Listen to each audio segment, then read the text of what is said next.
Hello, everyone. And welcome to tonight's episode of Critical Role, where a bunch of us nerdy-ass voice actors sit around and play the first game of our new campaign in Dungeons & Dragons. Super excited to be back. I've missed this a lot. I missed this. Oh, you guys will be fine. So yes, glad you guys can join us. Apparently, it's some crazy numbers. Welcome new viewers. So welcome new viewers. Welcome first Welcome new timers. folks. Hope you enjoy your stay. So without further ado, let's get this going so we can get through our announcements. Since it is our first episode of the year of the campaign, I want to make sure that we get our announcements out of the way. We've got some cool stuff to talk about. First and foremost, we have two sponsors tonight. That's right. Our first sponsor, and we're going into for a time, a cool partnership with the folks at D&D Beyond. Yeah. Actually, Yes.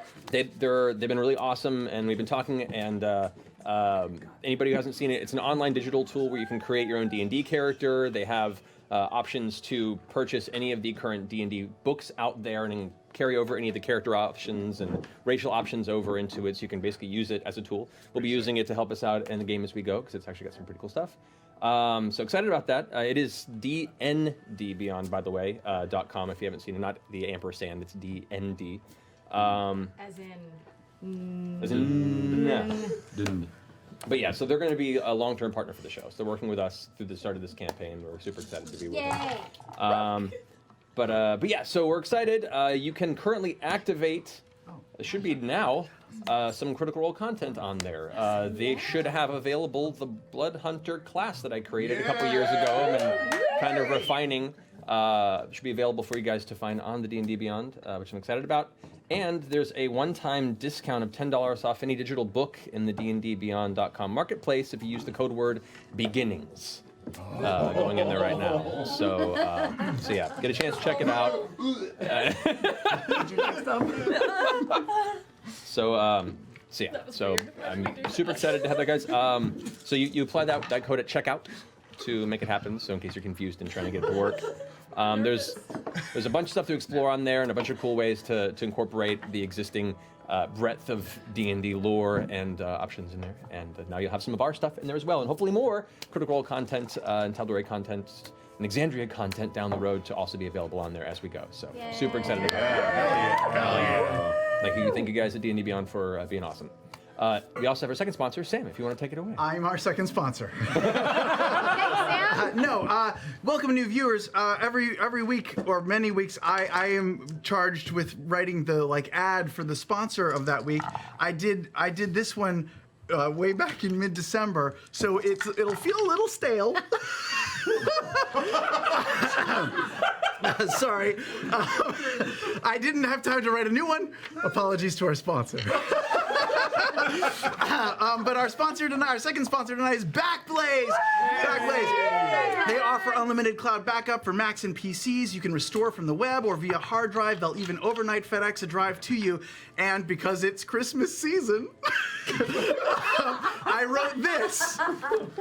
'Twas the night before Christmas when I clicked on my mouse, but the drive wasn't whirring. It had said adios. When up from the cloud there arose such a sight, I knew in a flash that my shit was all right. As I spat out my plate of cold chicken Kiev, down my chimney came a weird little elf named Lev. Yay! I said, whoa, how'd you get in my place? Lev gave me a wink and punched me in the face. And suddenly he fired up a pipe and started to restore my computer from a backup he carted. My documents like slash fiction from My Little Pony. My photos like me naked covered in baloney. He mumbled that you can get backed up at once for a merry little fee of $5 a month. You even get 15 days free if you scroll over to backblaze.com/criticalrole. And just like that, my computer was on. Lev greased up his body and bam, he was gone. But I heard him exclaim, "Peace out, yo, what's up? Happy Backblaze to all. Don't forget to back up." I'll write another one for Easter, I promise. Thank you, Sam. Sure. Oh my god. So thank you, Backblaze. Happy to have you for sponsor tonight as well. Also, as a heads up, we've had our friends at Wormwood for a while. Have been awesome in providing Wormwood dice boxes and dice trays and dice towers to give away to people in the community. They have new boxes for all the players of the new campaign. And they have been working on something for a while for us to kick off the new campaign. They made us a new table. If we can go to a camera view of this table they made for the campaign. It's made out of English brown oak. The center critical role inlay is made of ash burl as the background, and then rosewood for the D20 outline. Wenge for the critical role words themselves, and silver stringing around the border. It was built by hand in their Massachusetts office and workshop, and it was hand-rubbed oil and a wax finish. Over 100 hours were put into this table. They did an incredible job, and we're super honored to have that here. And thank you guys for showing, such an awesome appreciation for what we do and helping make us a better really table. nice. It's really I have a cubby. We have coffee. Yeah, it smells like wood in the studio. Like fresh wood. And when we get canceled, this is going to be a great dining room table. This is true. Thank you guys, Wormwood. If you aren't familiar with any other stuff, go to wormwoodgaming.com. That's WYRMwoodgaming.com. They do awesome work. It's really super high quality. It's great. So thank you guys. All right, so let's see. Updates we can get through. Laura, do you have an update for merch stuff for the new year? Yes, I do. It's a new campaign, new us, new merch. I don't know which camera I'm looking at. That one. So you guys on Twitter, so we released our teaser on socials, and everybody was like, "I want this as a poster," so we listened to you. And we really? made it a poster! It's a real poster. It's a real poster! Oh, wow. Look at this lameness that you can have on your wall. Oh, man. So yeah, it's in the store right now, you guys, and we printed a small amount, and so those ones will be like shipped faster, and then after that it'll just be pre-order. But I think it's all listed as pre-order, so just so you know. Can you Photoshop out my crotch region? No. Nope. Okay. That would be a lot of Photoshop, man. No, Yeah. none of us had that much talent in post. Sam. Let's just talk about this Matthew Let's not Mercer. talk about what I when I put that outfit on. I did not consider quite the permeation in my life it would become. So yeah. there's that. Thanks, So Jenny yeah, Newman, we for can be your with awesome you compliments. always. Thanks. That's actually Matt can stare at you while you sleep. That's actually how Pervon dressed. God damn it. Hey, first throwback. Well done. Oh yeah, we gotta be careful, guys, because we have a lot of people that haven't watched the last campaign or haven't finished the last campaign. Sure. So no spoilers for last campaign. I don't really remember it. Well, we so- all died. That's true. Okay, next announcements. The Critical Role podcast we have currently up to date.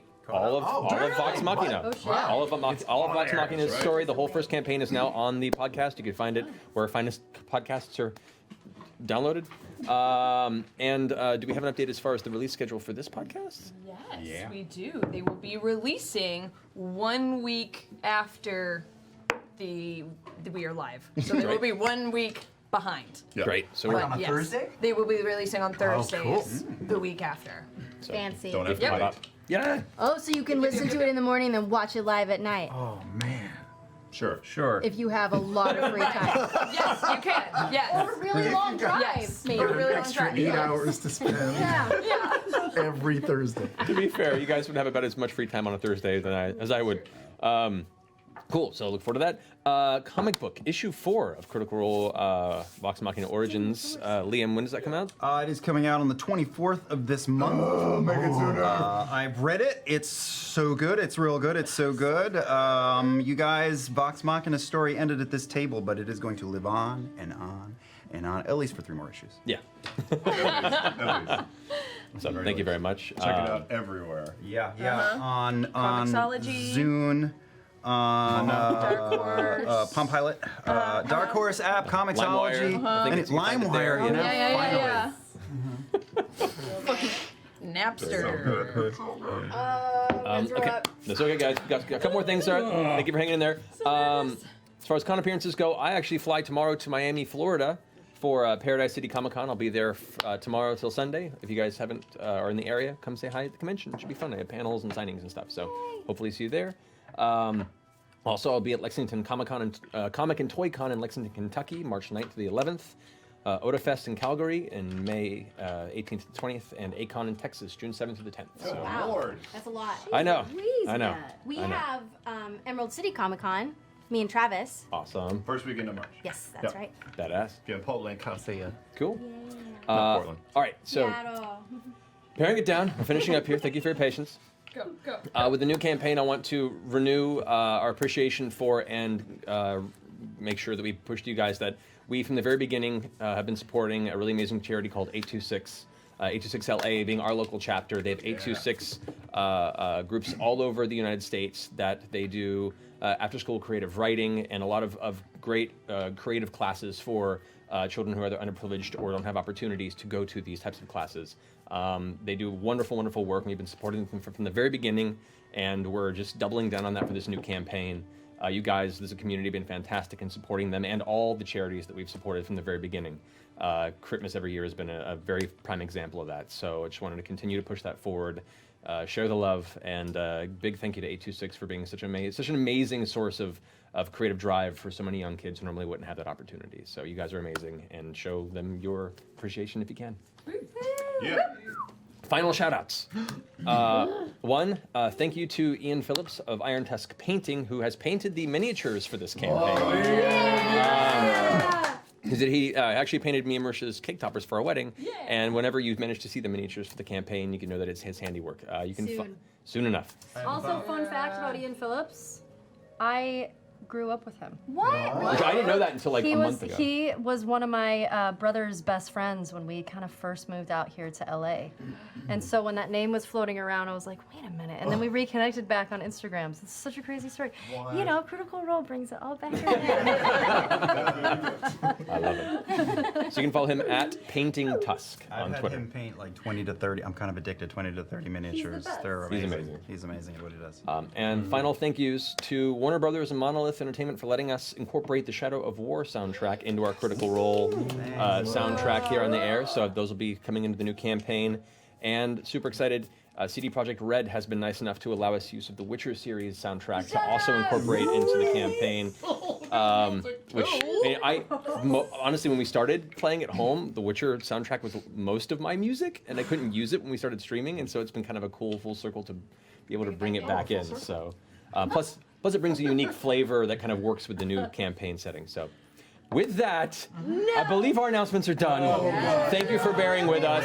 Wait, we were going to give... Oh, that's later. Afterwards. I understand. Afterwards. There's one- We'll show. Oh, there's one Okay. more announcement. Well, Oh, go ahead. I mean, our announcement is our brand new opening title right, sequence, Yes. which I think we're ready for. I think we're ready for it. So, as we bring it down, guys, let's go ahead and prepare to dive in to the new year and the new campaign for this episode of Critical Role.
And welcome back. That was a new level. Wow. We've definitely returned to the table. Thank you, Sam. So, Oh my god. Wait, super fast. We gotta go through credits. Oh yeah. Oh, yeah, go for it. Right. Okay. So normally we don't do this. I did this once before when we released our first other opening Yeah, title our sequence. 50th Yeah, 50th. episode. So we're gonna do this again. These are just people who who do so much and who do not get enough love. I'm gonna shout them out. Sean Becker, who's the unsung hero of Geek and Yeah, Sundry, is our Sean. executive producer. TJ Rattel, he's like our production manager around here. He makes sure that we actually have like cameras. Maxwell James, our producer that makes this show go every week. Danny Carr, our production coordinator, also huge producer here. Steve Sprinkles, who directed that amazing opening title sequence. Not a real name. Yeah, I know. I love it on the slate. It always says Sprinkles. Jan Michael Lasada, who is our DP and is the same DP from last time. Tristan Savage Tate, who's our first AC. Shondella Hunt, who is our key grip. Yes. Tyler Hart, who is our gaffer, who gaffs everything around here. He's amazing. Jenny Newman, who did the amazing wardrobe. She sourced all the wardrobe. Ren Whitting, who is one of our hair and makeup artists. Vanessa Marie, who is our second hair and makeup artist. Got it. Jose Sosa, who is our production assistant. Selena Ruth. There's a lot of these faces. I know. Selena Ruth, who did additional photography, and she also does stuff every day. Yeah, did they? Because I didn't know there was going to be this many. Brandon Clark, who is our location manager. Pamela Joy, who shot all of the photos. And Loretta Richards. Yeah, they're with Heirloom Photography, and they did all of our thumbnails too. They did that poster. Go check them out on Instagram. They are the jam. Heirloom photography. Jason Charles Miller, who does our music. Sean Hudson, who does our post-production. And Andy Inglet, who edited that thing. Okay, now I go. I'm sweating a lot. That's okay. So, Thank you. What a night. Well, guys. That was fine. this has been great. Holy shit. Everyone, Oh, yeah. everyone, Oh God. Can we open our fucking books yet? welcome to Wildemount. The year is 835 PD, or post-divergence. This continent is divided both by jagged terrain and political powers. The Menagerie Coast, a collection of city-states united under the Clovis Concord, monopolizes the southwestern shores and ports of Wildemount, thriving on open trade and cultural freedom. Beyond the Sirius Mountains lies the massive region known as Wynandir, bisected by the Ashkeeper Peaks. Eastern Wynandir houses the expansive wastes and turbulent badlands of Jorhas, overrun with all manner of beasts and terrors, relics from the final battles of the Calamity that ruined that scarred landscape. Northward, you would find the graying Wildlands, a lawless realm harboring a curse that has kept it unconquered by human hands. However, this story begins in the territory of Western Wynandir, within the boundaries of the Dwendalian Empire. Emerging 13 generations before, the Dwendalian Empire has slowly spread to encompass the surrounding societies of the region, absorbing the peoples of the Zemni Fields and the Marrow Valley, before finally conquering the Julis Dominion and taking the whole of Western Wynandir for the Empire. There will be no test. No. This is... let me continue. Under the rule of the current King Bertrand Dwendal, now in his 68th year, most are left to their own devices. You live as you did before. The crown only takes a tithe of what you produce and earn. You follow its laws, worship its gods, and bow to its installed local leadership. In return, denizens of the Empire are protected from the chaotic horrors and shattered evils that stalk the edges of the civilized lands. This accord has led to a prosperous century for the Empire, or at least the political elite. Tensions brew beneath the chafing watch of the Crown's Guard. Every temple is government-owned and run, and worship outside the approved idolatry is met with imprisonment. Rumors of military clashes at the eastern border near Jorhas have many common folk on edge. Our story, however, begins much smaller. Here in the southern reaches of the Marrow Valley, beyond the entry gates of the Wuyun Gorge, lies the small, rural town of Trostenwald.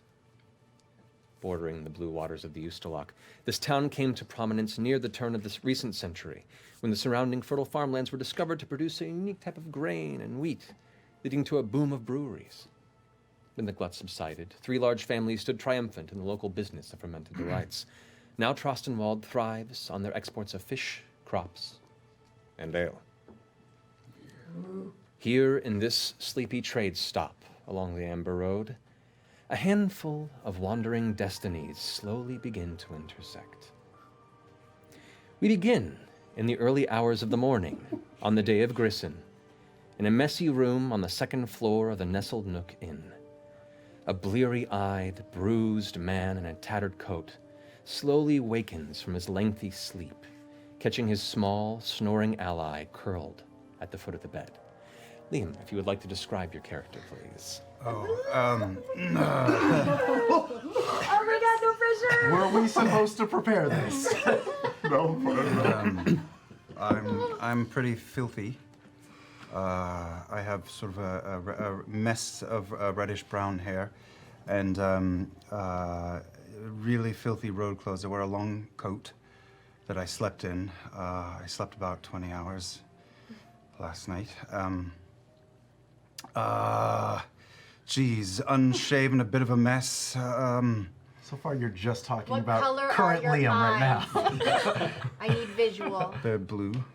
Like it. There you go.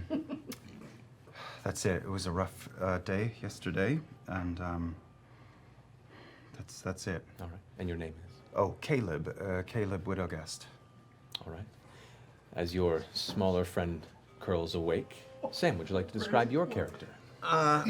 Yeah.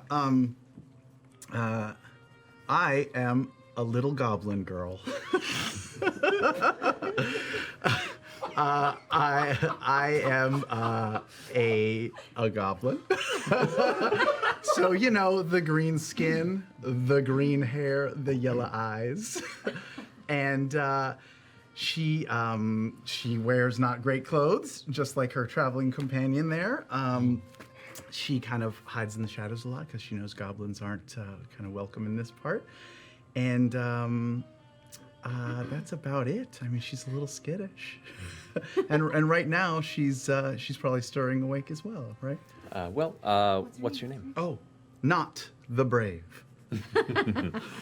So Caleb, as you come to consciousness, you glance over and can see slowly snoring and rousing at about the same time. Not's eyes blink open, her kind of slowly groaning face looking over towards you. Oh, you're finally awake, I see. Oh yeah, motherfuckers. It's on. You were out for quite some time there. Rough day, eh? Not our best day, no. No, I mean, usually you're so good at everything, but yesterday you were just... Maybe you needed the sleep, is what you needed. Thank you. Well, don't thank me yet. I should probably tell you what happened while you were asleep. I mean, you were asleep for so long, I got bored, frankly. I was going through my pack and reorganizing. Has anybody seen you? Well, I mean, many people. I got bored. You've never slept that long, so I left. I went downstairs. I thought I'd do a bit of window shopping, and you know how sometimes I get the itch, you know? I do. Did you make it back here okay at night? I'm here, aren't I? Yeah, you are. Yeah, I did. But I might have been spotted by a few of the Crown's Guard. Okay, did you have the mask on?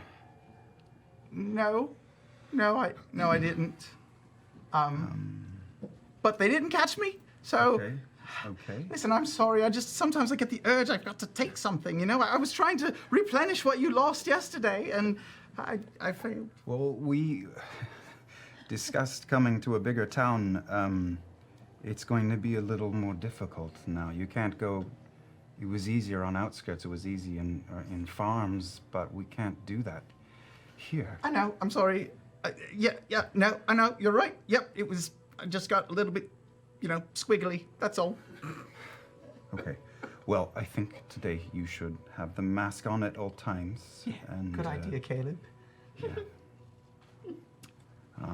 It's better when we're working together. If you need to steal something, do it with my help. All right? Yeah, of course. Back up the conversation a minute, thank you, because I would not be alive if you had not... You saved my life, so thank you. No problem. Yesterday was really not great. Yeah, well, we'll do better today, right?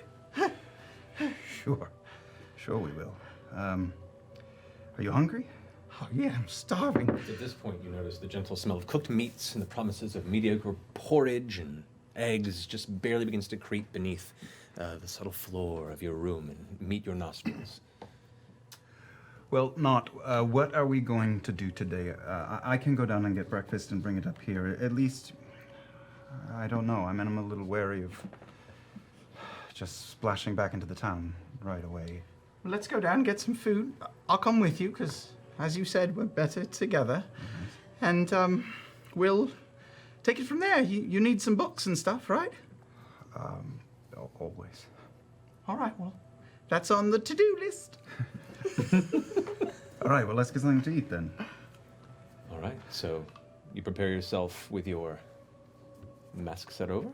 Yes, yeah. So I'm gonna I have a like a half a mask that kind of covers my goblin face, and with the hood over, kind of obscures. Maybe it's not a goblin. Maybe it's a little halfling person or something. Yeah, which is helpful in the southern, more rural region of the Empire, especially near Felderwin, which is one of the largest kind of tilling and farming areas of the entire Empire.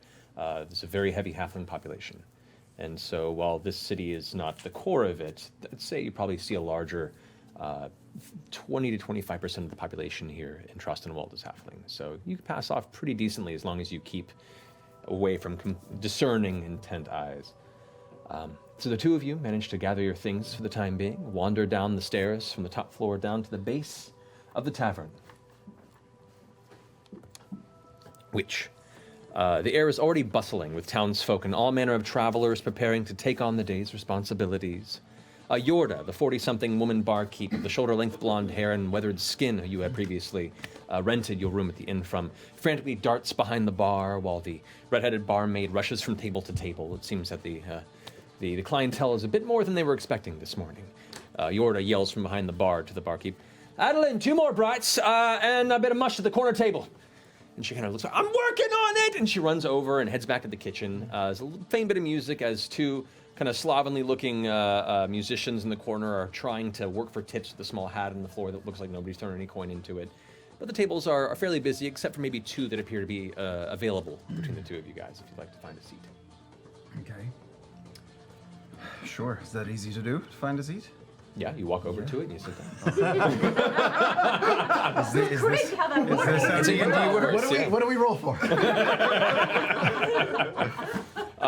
You sit down, and due to the chaos that ensues around you, it takes a little while for Adeline, the red-headed barmaid, to come by, and she kind of scoots by the table.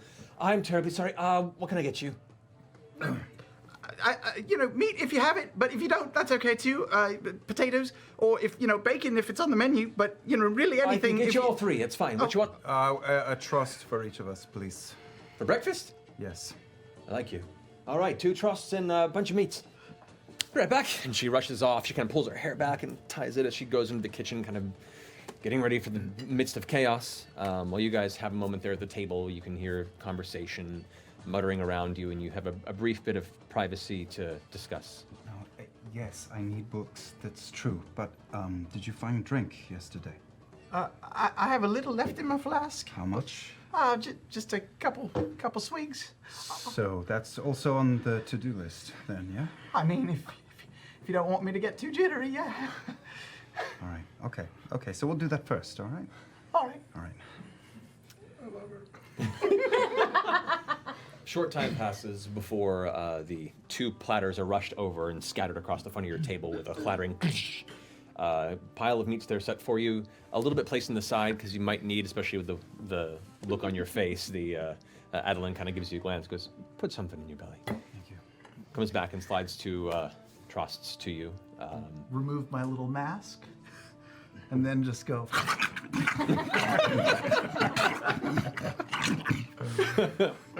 I take the last piece. As you guys are partway through your meal, let's see, Caleb, you notice out of the corner of your eye a gentleman enter the door looking kind of meek. Middle age, looks work-hardened. He has kind of a heavy chin beard that is kind of unkept and a bit wild, but his eyes are warm.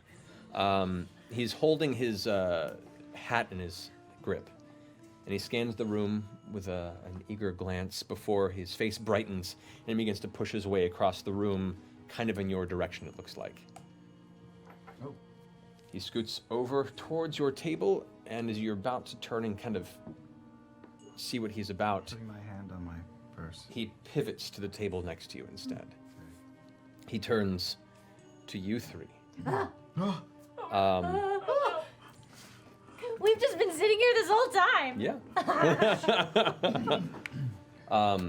You've met this man the day before, Ronaldo, the fisherman, who you had aided. And as he approaches, he goes, "You, might I sit, please?"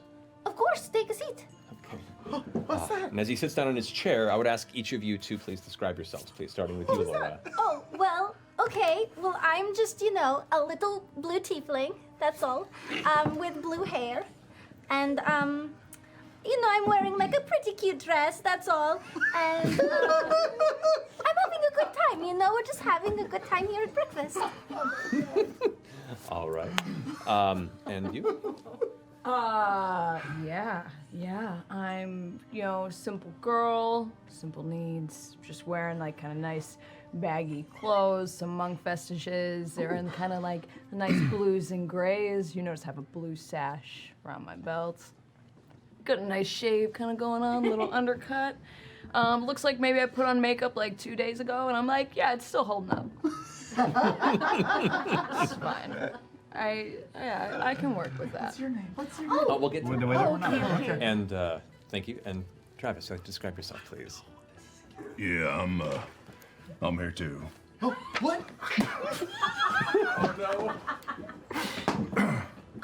I'm a half orc, sitting here in kind of beat up leathers. Have a big scar across my face. Do.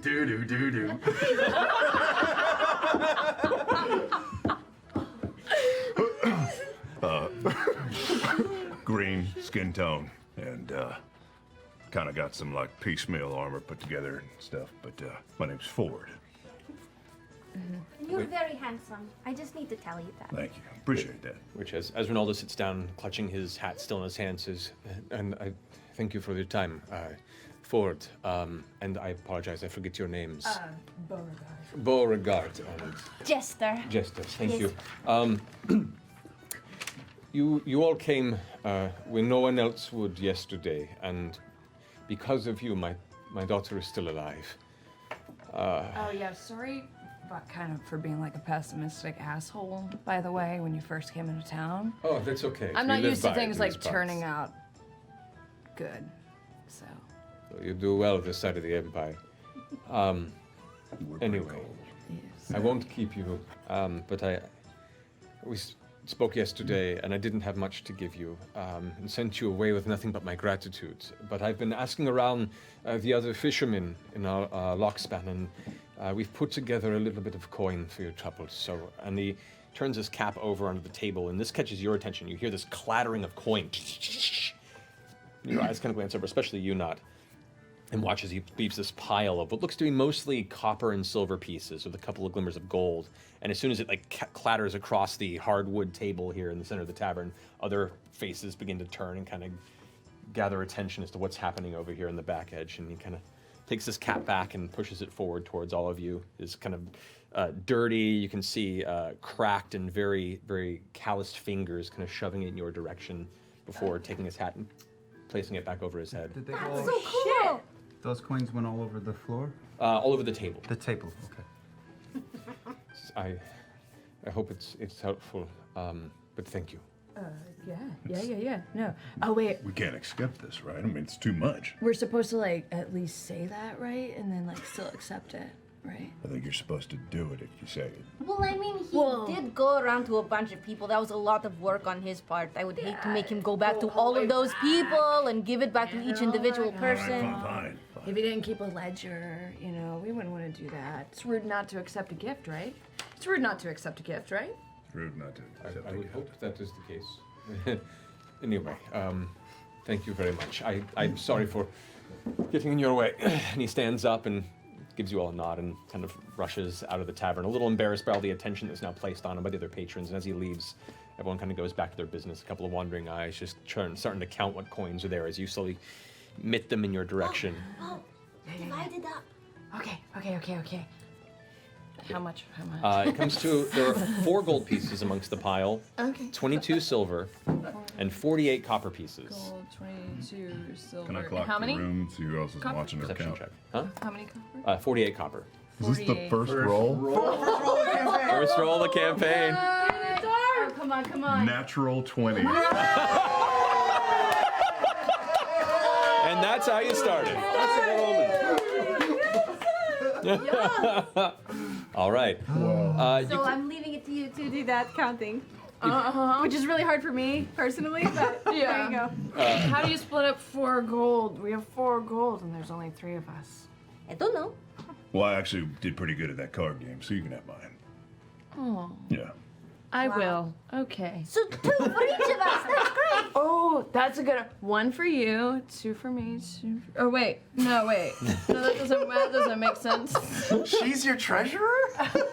This is gonna go man. great. Okay. New day, man. It's hard not being the treasurer. I'll give 2 to Jester.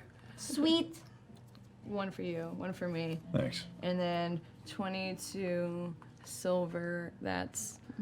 Tell you what, you do that math while You I guys figure it got out. it. I'll let you know. You guys While you're counting this out and figuring out the division of your gains, Episode 4. 4. You glance about.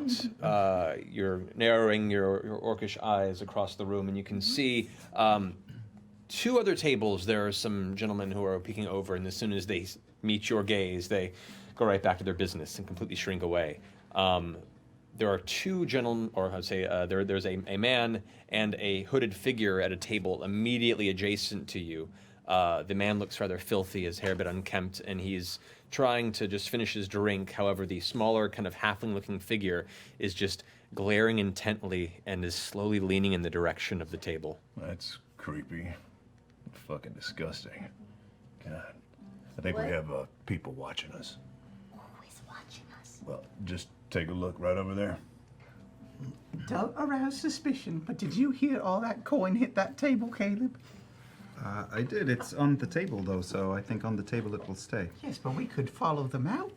We could do the money pot. We could run rat food. We could do Prince and the Pauper to get it from them. We could try spider eyes. Any of those could work Are to you get it. guys staying here? This blue-skinned tiefling suddenly leans over to you at the table. Don't move. 7 silver Don't- for you. Don't move. Tieflings can only see movement. And 16 copper. I don't think It's that's very true. true. We have a hard time seeing things that aren't moving. It's very true. But I can hear you. You should take a bath. You know they have showers here. It's possible. What now? You bathe yourself in water. No, I've bathed before. Yeah, I know what a bath Because you is. smell really bad and it's wafting over this direction. I'm just letting you know. I would hate if I smelled that bad and someone didn't tell me. You know? I have only just met you. Hi, I'm Jester. Hi, I'm Caleb. Nice to meet you, Caleb. How much silver did I just get? 7! Woo! And 16 copper! Aren't y'all jealous? Morning. Morning. Make a perception check, Beauregard and Jester. Oh. Okay. Hang on, I have to put my... Whoa! Are you checking your D&D Beyond specs? I am. I'm adding my gold and my... 22. It's very important. And... I haven't even flipped over my character sheet yet. Oh man. This is crazy. 19. Okay. I'm flipping. The somewhat meek female halfling who is now suddenly very reserved and not as filthy as the human compatriot that she keeps, seems less and less halfling the more you glance in her direction. The ears are folded inward but elongated, the tinges of green to the skin, and with the little wards that have poked through her lips, you can see what appear to be teeth more jagged than expected of the half-folk. I just shout over and I say, "Good morning," in halfling. I know halfling, right? Yeah. Yes. So I'll shout back. Top of the morning to you. Would you like a coffee? Seems like I'd love to buy you a coffee. We've got free coffee. Yep. I'll take it. Sure. Thank you.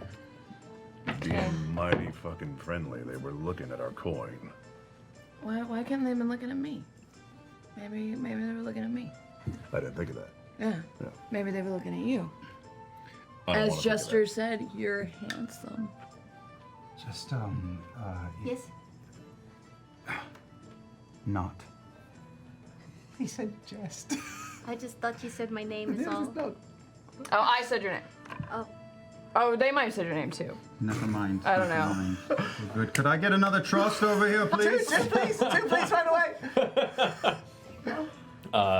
Eventually, Adeline comes by and brings 2 fresh trots to the table and kind of glancing about at the unique tension in the air right here. Would you like anything as well? Oh, yes. Lots of baked goods if you have them, please. Pork belly if you have it. I don't think I've seen you eat anything other than pastries. I really like them. I'm kind of concerned for your well-being. It's fine. I'm not that concerned. Eat whatever you want. Thank you. I'll have a bacon, some, whatever. All right, pork it is. I'll be right back. She rushes off to the kitchen.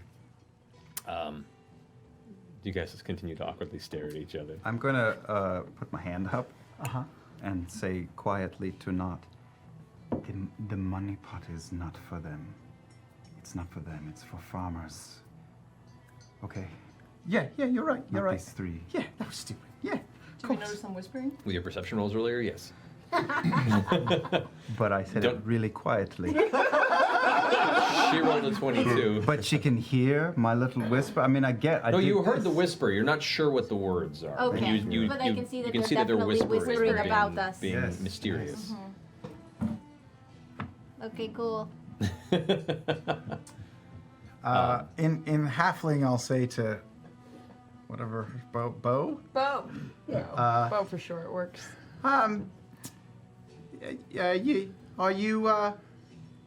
Are you in town for business or pleasure?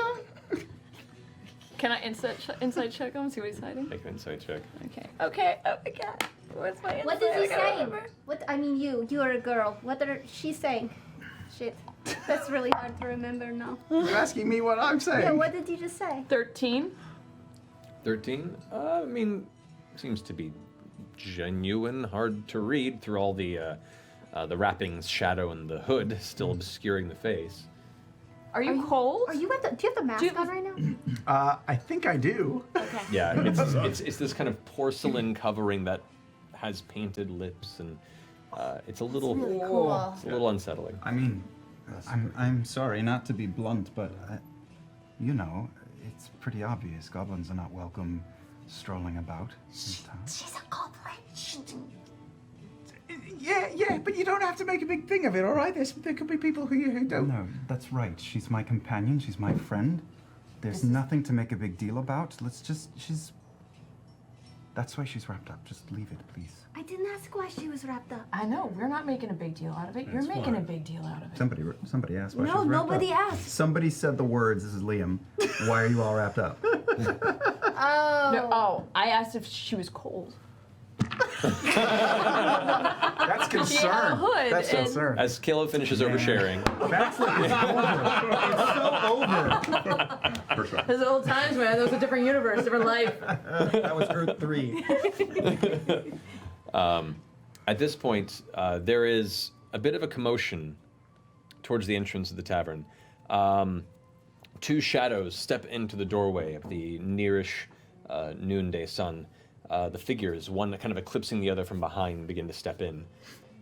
You notice one of them begins to step from table to table, kind of glancing about with a sort of grace to the movement. The other staying a few feet behind. Tell us if you'd like to describe your character, please. Oh, wait, what? I didn't think we were gonna be so soon. I know. Neither did I. Didn't either. But here we are. A lavender. Damn it, Travis. A lavender tiefling with red eyes and curled, very pierced, extremely ostentatious horns that are just pierced with little gems and little baubles. He's got a tattoo that seems to be running up the side of his face, a kind of peacock tattoo that goes off into his very ostentatious, ridiculous, overblown robes that he wears, and his two swords and pouch dangling at the side of his hips. He's very, very broad in his dress. So literal and figurative peacock. Oh yes. One of your characters? No. I know, mine. Who knew? And as this tiefling darts from table to table, a few feet behind, you see. Wait, did you say your name? No, I didn't say my name. No, it hasn't come up yet. Okay, so there is a woman behind him, taller than your average lass. She's very, very, very pale skin. She has, her hair is black that starts to turn white as it gets longer. It's matted, it's dreaded, it's braided. Her clothes are a bit tattered, but just sort of, she's a bit of a mess. And she has two different color eyes. One of them is sort of a light greenish blue, and the other is a violet color. And she's very sort of, very standoffish, hunchy, arms folded. You watch as these figures slowly move from table to table, the tiefling engaging in some distant conversation, and then leaving a slip of paper, and then walking to the next table, gauging the atmosphere, not leaving a slip of paper and quickly moving on, and then eventually your eyes meet what looks to be two tables with a very motley crew of individuals that are both kind of awkwardly avoiding their own tension and currently trying to figure you out. Can I tell where are they in the dispensement of the coin? Can I tell they have a little coin on them? Did I catch any of that? They've completed it, distributing it, so yeah. you don't see any coin, unfortunately. Well, I don't believe I've ever seen a group of people more in need of a good time in my entire life. Wildemount TV of the Fletchling and Moondrop Traveling Carnival of Curiosities. If there was ever a group of people that needed a good time to go out, have a laugh, see things that you have never seen before, and my God, take my word for it, 1 month's time, people will be buying your ale to hear the tale of what you saw at the Traveling Carnival of Curiosities this night. We saw your tent going up. You did. We did. We were actually gonna go without the flyer, Yeah. but like, now we also have a flyer. It's just 5 copper. At steel, it's 5 silver. It would be a steal. 5 gold, worth every penny. But if you've got the 5 copper to spend, we would happily have you all. Oh, shit. Do you perform? I'm less of a performer and more of an intermediary for these parts. I do on occasion perform. I can read fortune on occasion. I was going to ask if you read fortunes. Can you do one now? I knew you were going to ask that. Oh my gosh, you're so smart. That's what they told Look at me. this guy. He knows everything. I don't think. I'm going to sit down at the table. Okay. He goes and sits down at this table, finishing his presentation. One of the barmaids kind of comes up to you and kind of looks up. You standing almost a solid 7 inches taller than her. As Adeline goes, miss, can I get you a drink? Yes, can I have a drink, please? Just some ale. Coming right up. Any preferences for the families? Bombach? Stay clear of Bombach. They're dicks. It's kind of true. Just a big. Hasseldorf then. Yeah. All right, I'll be right back. And she wanders off. Well, who has coin for a fortune? Do you know my name? What is your name? Jester. I know your name now. What is your name? Oh, my name is Molly to my friends, and we're friends now, aren't we? Oh, pleasure. Molly? Molly. Look at this guy. Molly Mock, Molly for short. This is Yasha, she's the charm. Hi, Yasha. Yasha. Hello. Yasha. Now, would anyone like a fortune read? I would love one. Do you have coin? Yes. How much do you want? 2 copper. 2 copper. Okay, I just got some copper. Here you go. Mark down your 2 copper. I am taking this in. All right. I'm going to try and do this. Okay. Oh my gosh, really? You doing so? So, as he pulls out a small set of cards and begins to shuffle them at the table. Go ahead and roll an insight check. He's really quite good. You all should line up and get your fortunes told. Let's do a 16 there. Okay, so you get just the brief conversation here. You get a pretty solid read to the excitability, the eagerness, the exorbitant interest in just getting in your face that this person wants. Any fortune you tell would probably suffice.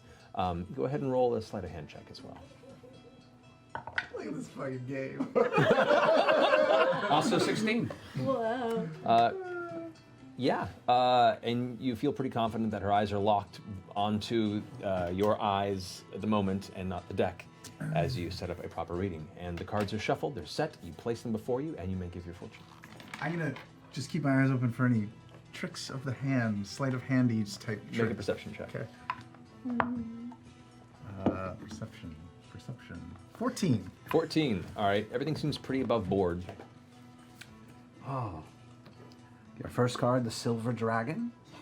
This is good. You're pure. You're of virtue. You are a worthwhile and wonderful human being, obviously, or creature of some repute. That's what everyone always tells me. It's true. And heading towards the anvil. What is that? And is a destiny forged. There's something bright and adventurous in your future. Wow. You know, we did just defeat a really big snake, so maybe there's even bigger things coming up, you know? Can I make another roll? Sure. Ashley By hand. confirmed worst hype man ever. 19. Yeah, easy enough. Even discerning eyes at the table, you are at the top of your game. The serpent card appears. Of course you did. Oh my gosh! Look at that! How did you even do that? I saw all the cards. I'm just simply a vessel of higher powers.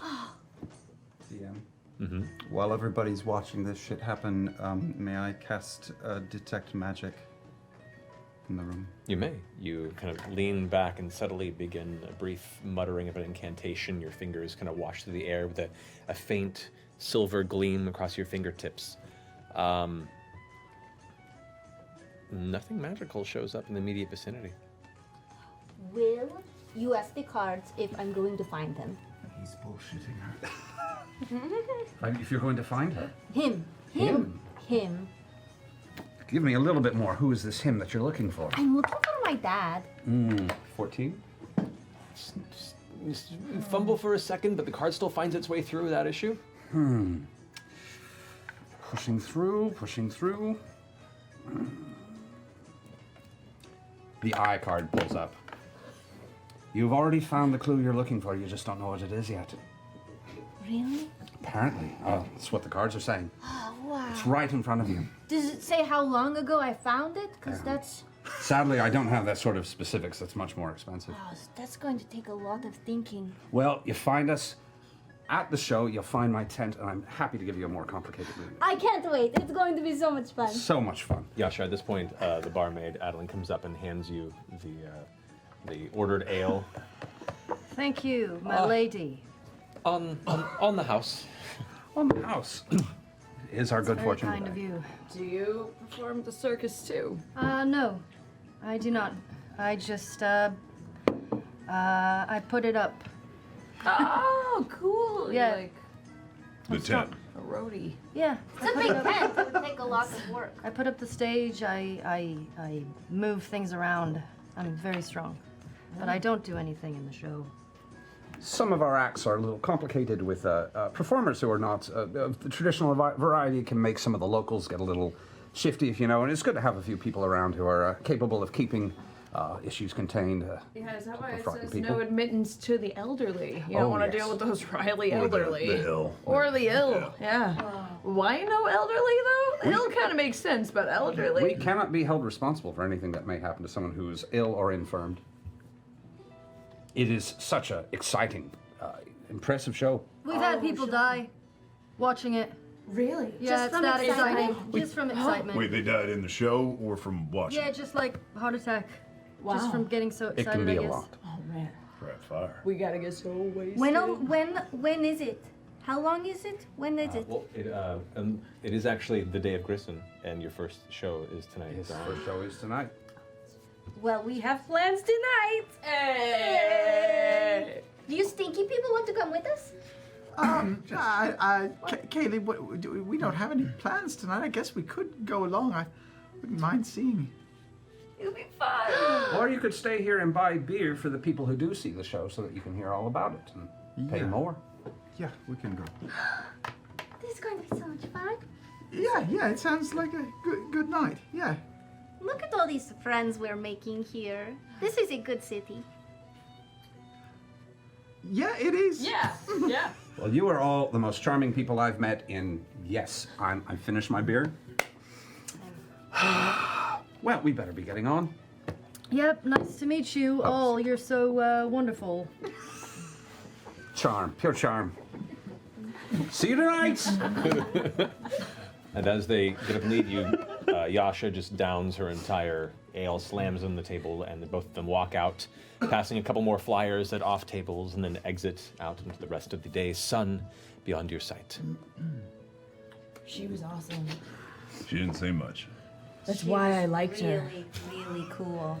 Yeah. Did you see that cool thing she had going on Oh, on yeah, her that chin? was rad. That's interesting. I wish I would have thought of something like that. today. Yeah, I mean, you could maybe do something like that in time. Just like wait till maybe. Yeah, she doesn't know that I'm copying. you I did- can't do yeah, it you can't tonight. no. Yeah. Wow. Cool. What do you guys want to do now? Was he using magic? I don't know. Are you? You're superstitious. Yeah. No. Okay. No, not superstitious You- at all. Sure. Why? I mean, I like kind of what he was Yeah. working in was kind of like he was kind of doing a little shit. Like he's a smart guy. By the way, He's a did smart you open guy. your Christmas present for me? No, not yet, no. You should go open it. Like, as Right it's now? so- Okay, yes. I'll be right back. Go grab the bag. I'll no, do, but I'm I'll do it on the serious. break. I'll get it on the break. All right. Hey, Matt. Yes? Dungeon Master. Are they? They're wearing what they described. They're not wearing any cloaks or anything right now, are they? She has a small. Actually, both of them have small cloaks, kind of over the shoulders. Do I Beauregard. recognize those cloaks? No, you do not. Okay. What? Okay. Why would you recognize the cloaks? Maybe I saw something. I don't know. What? You used to sell No, them. maybe not. I didn't see them last night. No. Okay. Whoa. Okay. Interesting. Mysteries. Also, for the record, there was nothing magic about that. Maybe he's good at reading people, but that was not magic. Oh, How do you know? Caleb knows everything about magic. He's been even teaching me some. He's real good. You should see him. He can. No, Caleb, are you Wait. going to go to the academy?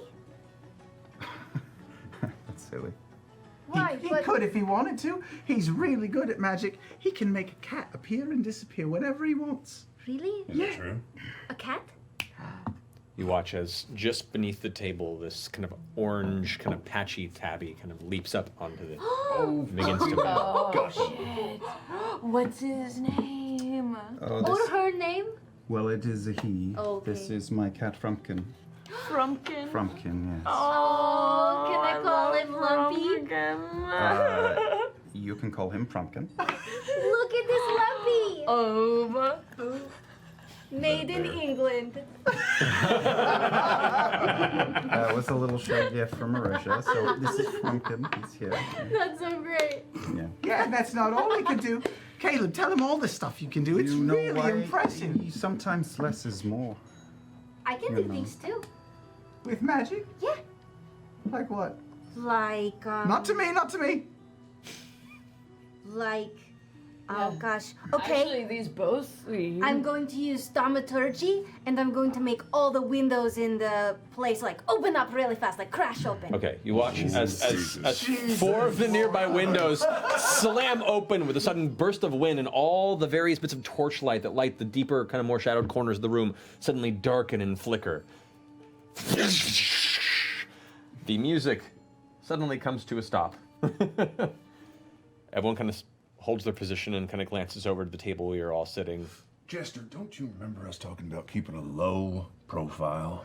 You're right, I'm sorry. I use thaumaturgy and I close all the windows. They all slam shut a second time. The light flickers and then brightens back to its normal place. Everyone. Ta-da! Yeah! Yeah! Come see me tonight at the carnival. I'm really good. One really crotchety looking guy in his like early 50s with a super underbite, probably missing most of his teeth, just goes. I tell telepathically tell Frumpkin to jump up and sit in the lap of the woman in the monk's robes who just made a big scene and hopefully keep you occupied with being kicked. Okay, as soon as you sit down, Pumpkin leaps into your lap and starts like purring and rubbing up against your hand. Hey, buddy. Oh. Look at this guinea. I think he likes me. Sure, right now. Is he this a likes you. real cat or is Oh, this like no. a fake cat? What do you mean a fake cat? Like a magic cat? He's both a real cat and a magic cat. Is he an illusion cat? Do you feel him? Could you put him over there? Are you allergic to frumpkins? Well, just Oh cats, no! But he's a magic cat. How can you be allergic to magic Yes. cat? I'm pretty sure he's a real fucking cat. He's one of those hyperallergenic magic cats. I mean, I don't know what the 5th edition rules are for. For allergens? as far as you know right now, yeah, he's having an actual allergic attack. A minor one, but. I walk away a little bit from Ford. Okay. Well, you're both magic users then? Yeah. And That's so really is the larger fellow? Well, I mean, a little. Yeah. I mean, he's learning. He's getting really good at it. I'm trying to learn more. Yeah. You should have seen him. He disguised himself the other day, and it was like. Thanks, Jester. Yeah. She's better at it than I am. We're trying to make our way up to the academy to, get a little bit more learning done. Well, he's going to learn. I'm not going to go to the academy. Yeah, this academy place kind of keeps getting brought up. Well, yeah, it's the place to be. Okay. Yeah, I mean, you. What? I'm sorry, what academy are we talking about? Solstice Academy, you know. The what? Solstice? Soltris. Solstice? Soltris. Yeah, that's The one. Soul Train Academy. Yeah, that one. Yeah, it's a very fancy place. You They know. teach it. you magic. I have heard of it. And you have arcane talents as well. Yeah. Why? How long have you had yours? That's a tricky question. I studied when I was younger, and then I gave it up for a while. I've picked it up again recently, so it's all book learned though. Wow. That's cool. This was a good way to go for your first, like, A freaking magic cat. cat. This is kind of therapeutic. It's kind of making me feel better. Just about life in general. He reads lots of books, Caleb does. He's very smart. In fact, should we go looking for more right now? I mean, in a little while. Can I see one of your books? Well, and I sort of pull apart the lapels of my coats. I have a book in what modern day people might think of as holster straps, but there's a book hanging here, and a book hanging Ancient here. people would call it a holster as Yeah. well. Big eye cats. Bap, bap, bap. We're busier. The books are right here. I have these, but these are family heirlooms, so I don't share those. But no, I like to read. Yes. That's all. Okay. And I'm a bit of a self-starter, so You know, I have to find. Good luck at the academy. That's Rafa here. Do you know anything about it? I mean, because we're just going up. Just We know it's beginner's like luck. rich people that go there. We have to find a way to get you in. Right. Yeah. all I know is how hard it is to get into. Yeah. You don't have a lot of money then? Well, No. we had more. Well, but then we lost it. But then Somebody we got it has back. a gambling problem. Oh, which one? What's the name of it again? It is the The Queen. Crick Queen's Call. Queen's Call. Have you played it? No, I haven't. Don't. I'll teach you someday. It's so much fun. It's a game? Yeah. Cards? Yeah. All right. I might like to know that. I mean, I can teach you if you want. Yes, I would like to know that. Yes. Okay. I'll deal. Oh, right now. Yeah, sure. This will be Is fun. okay? Listen, I would not be sitting here if not for you. Do whatever you want to do. Okay, it's 3. You draw 3 cards. Well, I give you 3 cards. So you'd use 3 d6s. 3d6s. Yeah. Got one. Oh my goodness. I'm Sam. not you. I have one of each dice. Jeez. Okay. So hide your roll from me because we can't know. Okay. So first you have to ante up. How much coin do you want to put in? I'm out. No, it's all right. I will front some coin for you to play this Oh, game. great. How much do you want to front him? I will give him. Low. I will give you a silver piece. A silver. Okay, this is Thank great. you, Caleb. Okay, I put Thank the you. silver I down wish too. I had more. Okay. Am I doing this right? So far. Okay. Now I'm going to give us 3 cards. Uh-huh. So we both roll. Uh-huh. But we can't see. Oh, that's good. Okay. You don't say that's good. You gotta Oh, bluff. I'm bluffing. Bluff. Yeah. How do you know I wasn't? She Okay. was I'm gonna feeling. try to Just change a one of my feeling. cards. Also, No, Make- wait. make it- There's rules. Yeah, without Okay. you seeing. Just let a hand check. 12 plus 8, so that's 20. Make a perception check. Totally did it. She totally did it. This is really hard, Sam. Yeah. you're only an hour and a half in. This Yeah. is my only skill, guys. But you know that's my skill too. Oh, shit. Would you? So I'm gonna try to do it as well because that's my skill as well. Well, first off, what'd you roll for? I did not notice him doing it. Okay, yeah. So you get to re-roll one of the dice. Okay. Okay, so For I'm free. gonna try to re-roll one of mine I for have free to take too. whatever it was? Yeah. Shit. All right. So go ahead. So re-roll make a mine. sleight of hand check. Oh right. Do I notice her? We'll roll a perception. 8 Nope. plus 5, 13. 13? No. Okay, I So great. you also get a free Okay, re-roll. So now, okay, so the best hand you can get is 3 of a kind. Then after that, it's a straight, A straight. Yes. a high straight, Mm-hmm. then a low straight. Mm-hmm. And then it's if you get all evens or if you get all odds. And then it's 2 of a kind. And then it's nothing. It's just high card.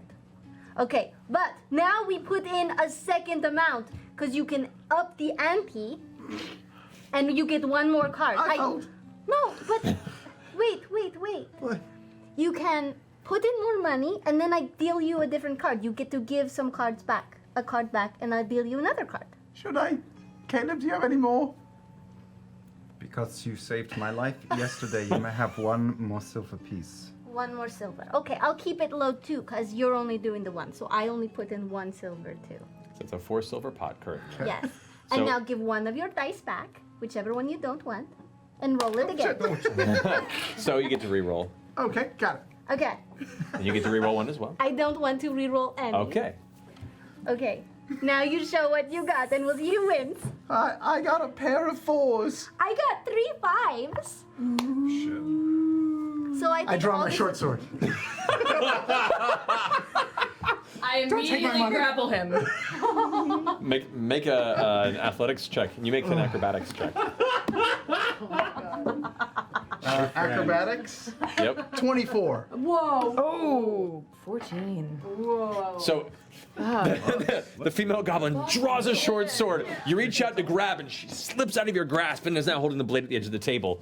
You're cheating. Somehow you're cheating. Not. That's fine. That's fine. She won the my 2 silver pieces. We'll just leave it at that. We don't. I'm sorry. That's okay. She's very jumpy sometimes. I'm sorry. You can understand. You know, we have been living in the woods for a long time. Every time we come near any place like this, we're attacked, jumped, followed. So I apologize That on was behalf stupid. of my I'm friend. sorry. I shouldn't have done that. I'm sorry. No, it's okay. Just don't do it again. Yeah, But I'm sorry I took all this money from your friend. That's making it worse. So Oh, just Maybe take the okay. 2. you could give some of it back. Why though? But I want it. Your Laura is showing.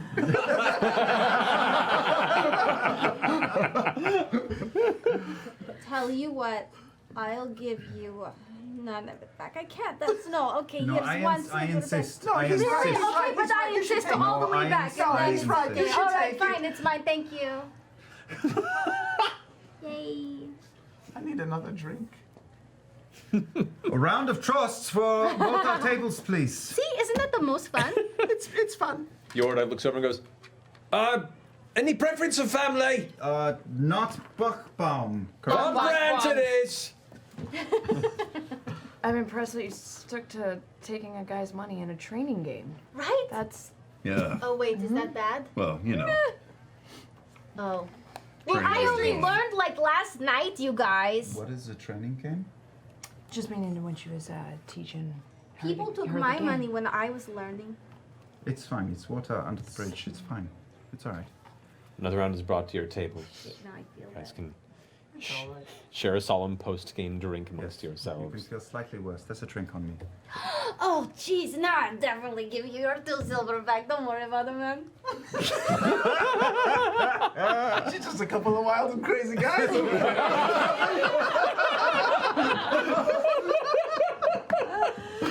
Yes. Have my baked goods come out yet? They have. Okay. Your meal's been presented for a while now. You've had the opportunity to eat most of your meal. That is actually. That's the power of imagination, Sam. That wasn't there a second ago. Bangarang! Right there for you. So you all finish your independent meals and can decide to continue your conversations or go about your business for the day. I just want to go to the carnival. That's later tonight, though, isn't it? Yeah. If you have no other business, you can wait until dusk. Well, there's that board on the wall. Has anything new been posted on the board? Yeah. Yeah, you go ahead and take a look at it. There is one sheet that pertains to somebody in the Hills Ward looking for folks to go ahead and do an extermination run near the southern portion of the Ustalok. It looks like there's what looks to be a vole infestation. Fucking the vole. It's like It's a small rat. It's just a rodent that digs. Should we do it? I mean, we have to go kill rats or rodents of your regular Doesn't sound interesting to size. me at all. What else is there? Currently, it looks like there was another sheet that looks like most of it's been torn off. The rest of the board is pretty empty at the moment. DM, did I tear that? I can't remember. You did, yes. I can't remember. Wasn't it a delivery thing? It Yeah, was- that was yes. what it was. Yeah, it was to help move and load crates at one of the local breweries. We've done that. It sucked so much. Yeah. You did that? Well, do my that. mistake. We played D&D and we moved crates for 8 hours. We did. Yeah. Welcome to level 2. We said no. We said no to that job. Thank Yeah. you. Well, pretty we get shitty, though. bored pretty easily. Yeah. We did, however, then gamble with the other workers and then Jester. More money. Yeah, Well, I Jester. lost it, but he made so much. We have a lot of money. Yeah. Maybe not out loud say that, just a thought. Oh, that's right. We probably shouldn't. We didn't make any money. Do you guys want company? Do you want us to come and hang out with you today? I don't know about that. That sounds risky. I don't know. Do you know something? Yeah. What? I shockingly think that's not a bad idea. To have these weirdos with us? I can hear you. Yesterday was a very bad day. Yes. And Well, I suppose if we surrounded ourselves with weirdos, then maybe it would take some of the heat off of me. well, yes. Bottom line, can you hang with the goblin? Bottom line, and I touch Not's shoulder, and I cast Blessing of the Trickster. Oh Jesus! She's gonna kill me Okay. right now. Any magic kills a goblin instantly. Yeah, instantly. That would be the worst. The worst character choice ever. We will mourn her. All right. Truth. Perfect. All right. Yeah. Okay. So there's a slight sense of kind of warmth that emanates from under her hand, and for a moment you look over and glance instinctively, ready to almost draw your sword again, but it seems to quicken your reflexes. You have this kind of surge of adrenaline that doesn't quite fade You have advantage on all your stealth checks. for the next hour. Thank you. You're welcome. That's very nice. Yeah. I don't have a problem with goblins, but you guys aren't any sort of trouble, are you? No one's after you. Because she is like all kinds of trouble. No one is after me. Can I make an inside check? You may.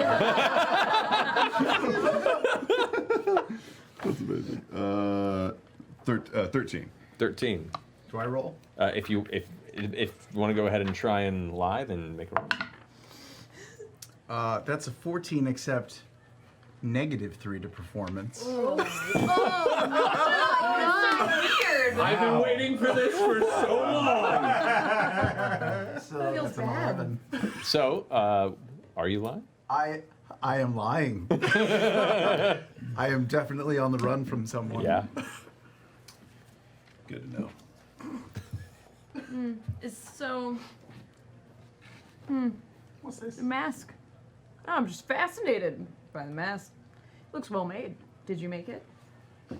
That's a good fucking question. Did I make this? Did I? I don't make things. No, I presume, and we discussed this a little bit, we presume it may have been scavenged from a porcelain doll. Oh, that's cool neato. and gross. Yeah. Cool and It's gross. like, what's her name? What's her name? The creepy oh, doll. Yeah, Add it. Annabelle? Annabelle. Oh, Yeah.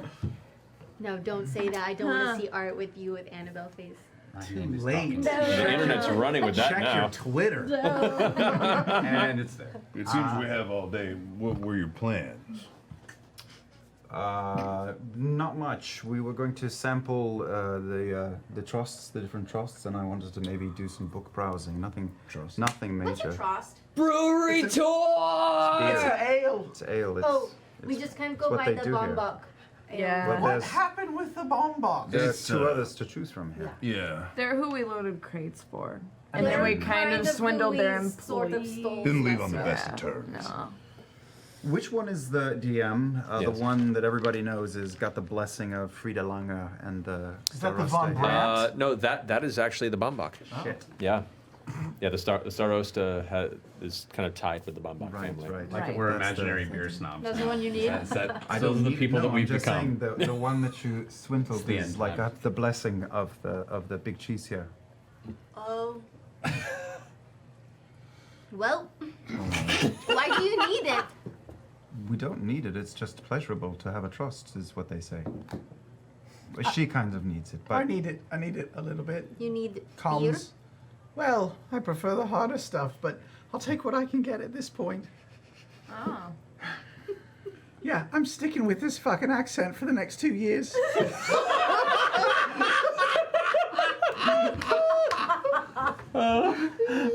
Laryngitis every Friday. Oh my god. That's so great. Cool, all So, right. beer tour than circus?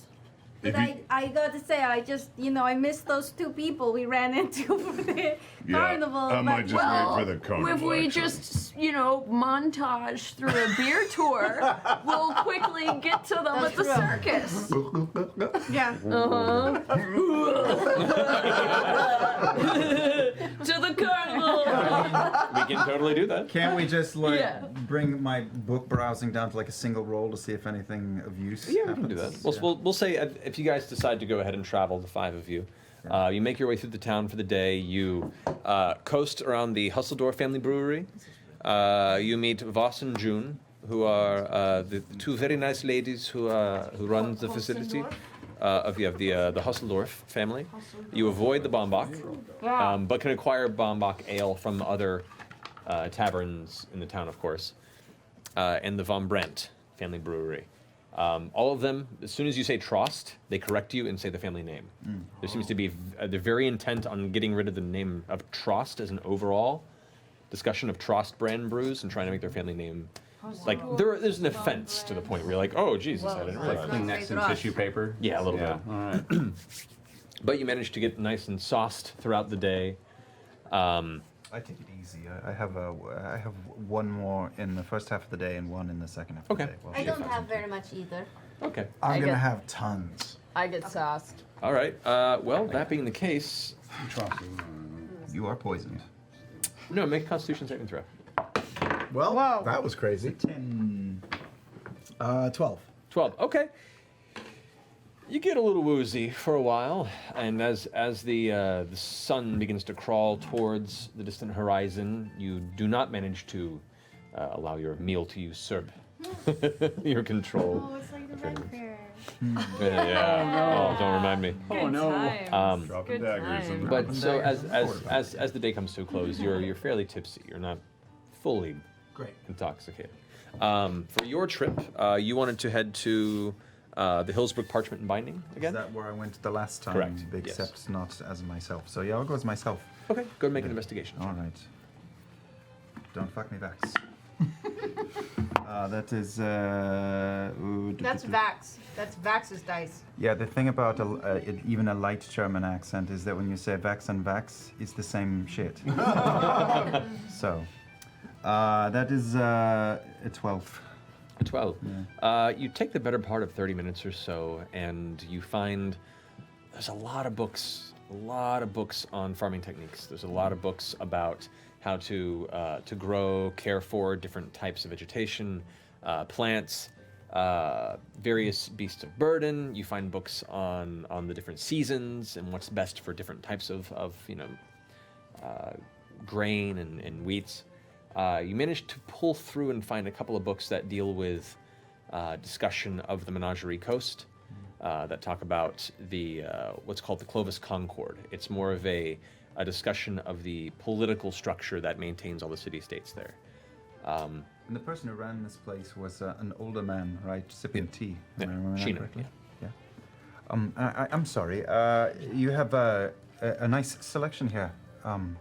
Do you mind if I ask? I haven't seen any other booksellers of any kind in town. I'm not really looking for anything on farming so much. Is there anywhere else I could look into? If you're looking for some sort of library, your best bet is to go to Zadash up north. Zadash. Oh. That's where the Nothing. library of the Cobalt Soul resides. Sure, They have all the information you could hope for. Yes. Bit pricier to peruse their interior unless you have proper coverage, but unfortunately, if what we have isn't what you're looking for, I can't help you. No, it's a fine selection. Sorry. How much for this book on hoe technique? Oh, Jameson's hoedown. Yes, quite. That will be 2 silver pieces. Silver pieces. Oh, I'm very embarrassed. I'm sorry. I gave away my last 2 silver No, I pieces. give it back to you, remember? Here, I gave away my last 2 silver pieces. So maybe I can earn it back and come back later this week. Please do. Would you me to hold it for you? Yes. What's your name? My name is Caleb Widogast. Yes. All right. I will keep it here under the shelf. Thank you so much. Oh, okay. Good day. Thank you. Is this a big day. shop? It's boutique. It's designed almost like a cross. There's 2 cross sections, the hallways that have books across the walls, and there's a window at the end of each, and then a door on the far back. While he was talking to the shopkeeper, I'm going to take out as many books as I can and move them around on the shelves, and then take some of them and turn them around to where their binding is facing the inside. Go ahead and make a sleight of hand check. Oh, natural 20! Over the period of him searching and distracting this man, you have completely rearranged the interior of this bookstore to the point where even in the far corner, like you Ghostbusters stacked them in the center of the room from floor to ceiling with him not even noticing it. You little fucking poltergeist. You feel confident and happy, and a sensation of approval washes over you. All right, so. I skip out the door. Okay. You turn around from having this conversation and notice the interior is not as you last saw it, and a bit of nerves begin to brew up under you. Frumpkin, come on. Off we go. And Frumpkin kind of follows up behind yes, you. Matt's got to make cat sounds now. Yeah, Yes. I didn't even think about that till now. God damn it. All right. So as you guys have gathered at this point, the oranges and the pinks of dusk begin to peek through the quite cloudy sky. The chilled air of the coming cold night signaling the Crownsguard to begin lighting the hanging lanterns that line the streets of Trostenwald. A renewed energy takes the streets as the sound of a fiddle seems to creep through the night Ashley's a master fiddler, isn't she? I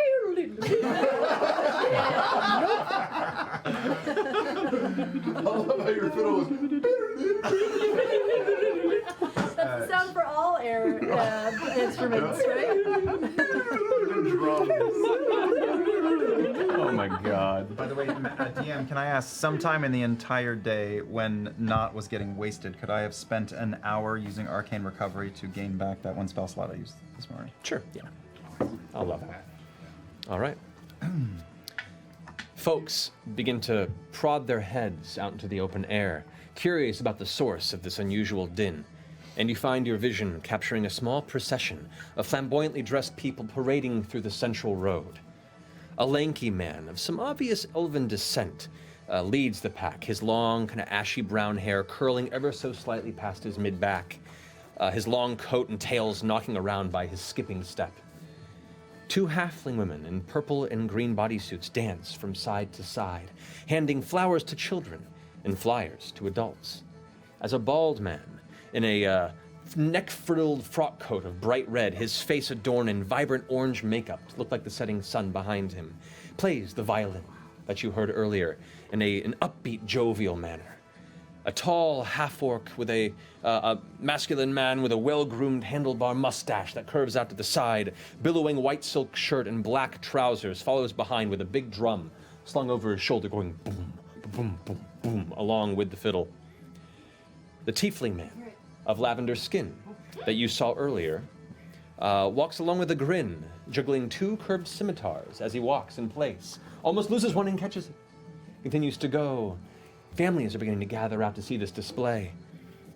Two dancers, the two dancers part, and then a woman of short, fiery red hair and dark skin walking between them, lifting a small candle before whoosh, a giant burst, a gout of flame emerges from the front of her mouth, brightens the vicinity, and everyone collectively gasps and begins cheering and clapping as they continue the walk.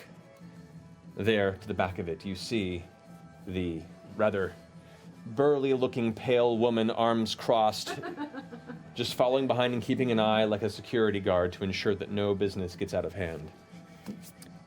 The gasps and the cheers begin to follow, and as the procession continues down its way, the families and civilians begin to gather and follow behind. As the last bit of the sun sets behind the mountain range, the torches glowing, the procession curves through the center of the Lockward to the edge of the Ustalok itself. Through the fishing village, more folks begin to gather. Do you all follow? Yeah. All right. And I cast Blessing of the Trickster on you again, just in case. People following the parade, you see faces eager for this fresh form of entertainment. Children laugh and chatter excitedly, while the Crown's Guard, in their familiar bronze and vermilion uniform, try to maintain order between themselves, being quite curious or visibly mistrusting of these hooligans that suddenly have usurped the evening air.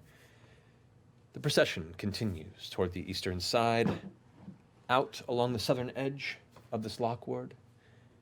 to the Ustalok Southern Place, towards the new, completely constructed, large, dark blue tent. Lengthy streamers of white and silver flap with the cold winds from the top of the structure. As you guys walk, you watch as the horned tiefling you had approached earlier slowly saunters up to your side, you recognizing these individuals you had spoken with earlier. I go, Molly! Molly, hey! Oh, it's my Hey! favorites. Hello. It's us. We game. I'm so glad you all came to see the show. It's going to be great tonight. It's gonna blow you away. The hype continues. So you're gonna love it. First show of a round's always the best, without fail. But where are the best seats? Well, I'm always partial to the front. Yeah? Okay, then you're right in it. If something goes wrong, it's nothing between you and whatever terrible, bloody mess is going to happen. It's just the best. What? Nothing, you're fine. It's gonna be great, but before you go in, I do have to give you guys a pat down because you can't go in with any weapons. At this point, a voice rings out behind you, and you see as the Carnival Master Gustav kind of glances over his shoulder, goes, you two, skip ahead quick. We need to go ahead and set up. Looks like we're already having quite a few people excited to come here. So at the door, interior to set up. Meet us at the front. Actually, you know what? You'll be on guard duty. Need a little extra change on the side. Guard duty it is. All right. Folks, excited for your patronage as he spins around and addresses the whole crowd now. It says, enjoy the night air, walk slowly. We need just a moment to set up. And the half-elf man kind of bows and tips his large, it looks almost like a top hat, but it gets floppy towards the top and kind of flops forward and puts it back on top and begins sauntering, continuing the music, but picking up their pace to get ahead of the crowd as they draw you all slowly towards the exterior tent. And that's where we're going to go ahead and take a break. Face is on fire. Face is on fire. I'm just gonna keep going. Do we really have to get up our weapons? Do you really have to give up our weapons? I don't feel okay with this. Okay. Ashley, I'll do whatever you want. But if you take my weapons, I might kill you. I'd like to see you try. All right, so we'll be back here in a few minutes. We're going to take a quick break. We have our weekly giveaway from our friends at Wormwood. We have a White Oak Complete Dice Tower system. It's a 3-piece set. That's going to be given away to one of you there in the chat. The password, if I recall, is beginnings. Beginnings, yeah, right? that's what you said at the top Yeah, of the show. that's what it's That makes sense. This one. So if you're in the Twitch chat, if you want to be part of this, when you're prompted there, go ahead and enter the word beginnings once. If you enter it more than once, you'll get disqualified. So be careful with that. Otherwise, it gets a spam and spree of chaos. So the word is beginnings.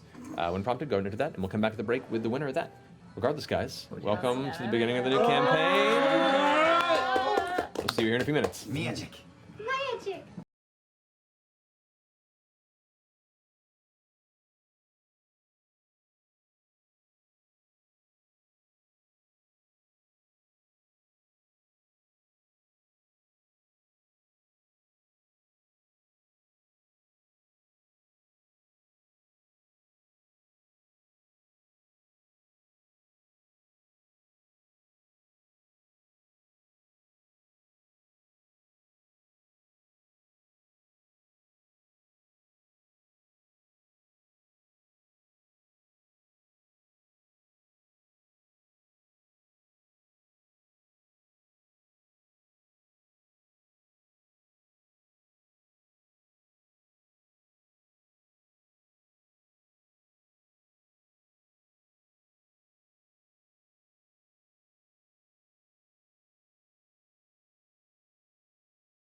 Hello. Ha. Did you find yourself not able to get enough of madness? Do you want to know more? Do you want to dive deep into the mind of Emmett and Selena, Jude, Abigail, and Sweet Fenley? Well, I have a special surprise just for you. One night only. We will be exploring sagas of Sundry, deep into the tome. We will be answering you, the audience's questions, and discover what it is. Oh, okay, big guy. Who does he think he is? Mr. Run or something? Guys, we're doing one night only Sagas of Sundry Madness Edition, moderated by yours truly. It'll be nothing but fun. No more madness, just questions, comments, and love from you guys, as well as from me. Madness! No, too scary. Ivan. Oh my gosh, I had Jenga flashbacks. Tune in 7 p.m. ProjectAlpha.com Pacific time, and we'll see you there. Nope. Do not make a pool. Oh, okay, madness. Okay, I thought you were gonna say. Make a pool.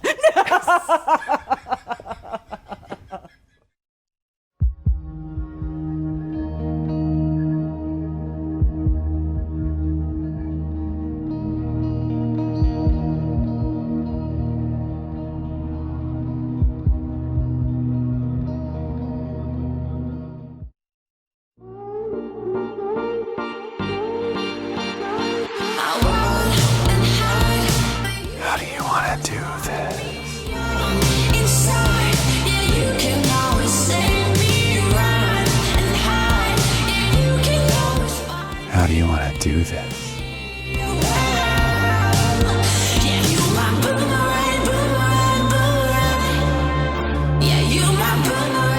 How do you want to do this?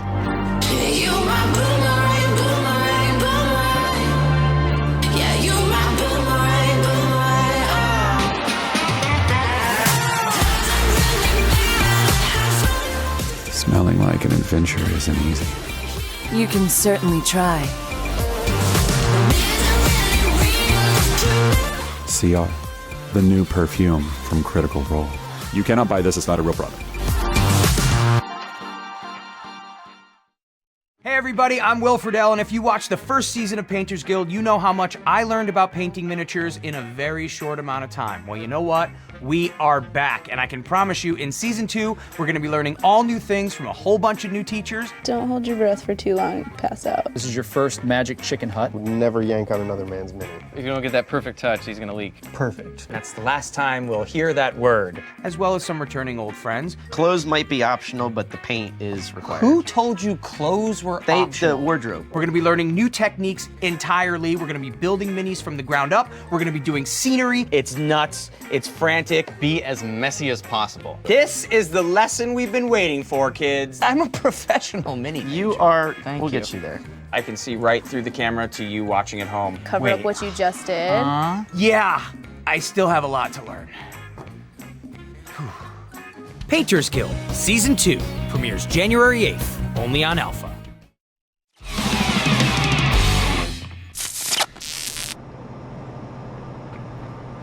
Hey guys, it's me, Whitney, and on this episode of Adulting in the Apocalypse, I'm gonna teach you something very important. How to grow a plant!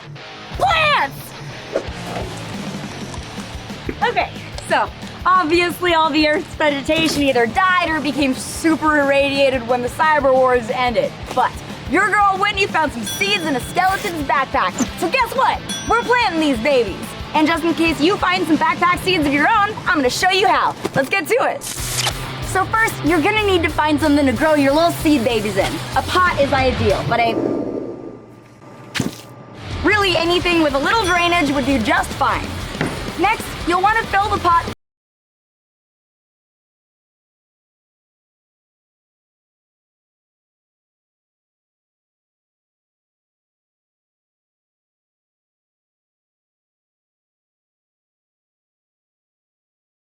dirt blankie. Now it's time to soak these babies. They are thirsty as heck.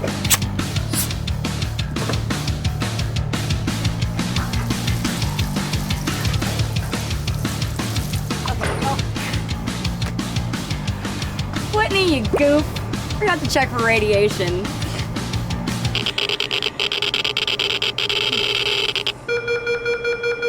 Looks good to me. Finally, tree, you're gonna want to give them some sunlight. Or if it's too dangerous to go outside, a nice heat lamp. And there you go. Now all that's left to do is wait. Wait. Wait. Wait.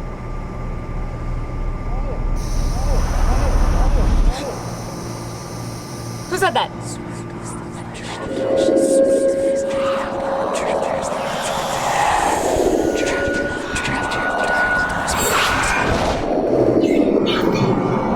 Bad Whitney? Whoa. Those must have been some special seeds. Well, I guess that's it. Thanks for watching Adulting in the Apocalypse, and next episode we're gonna learn how to build an entire bike using only spare skeleton parts. See you next time!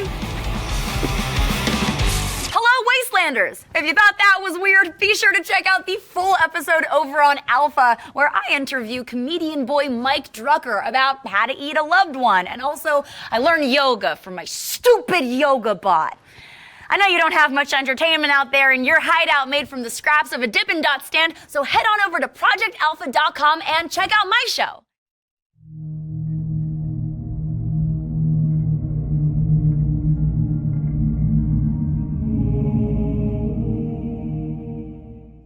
Hey.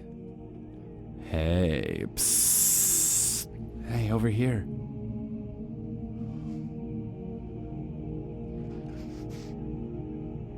Yeah, here I am. You caught me. Oh, you caught me being beautiful over here. Come on. Hey! Hey, don't you turn away from me! I've got so much heart! I'm so fucking pretty! Shut up! Everybody knows you're beautiful! Just shut up, damn it!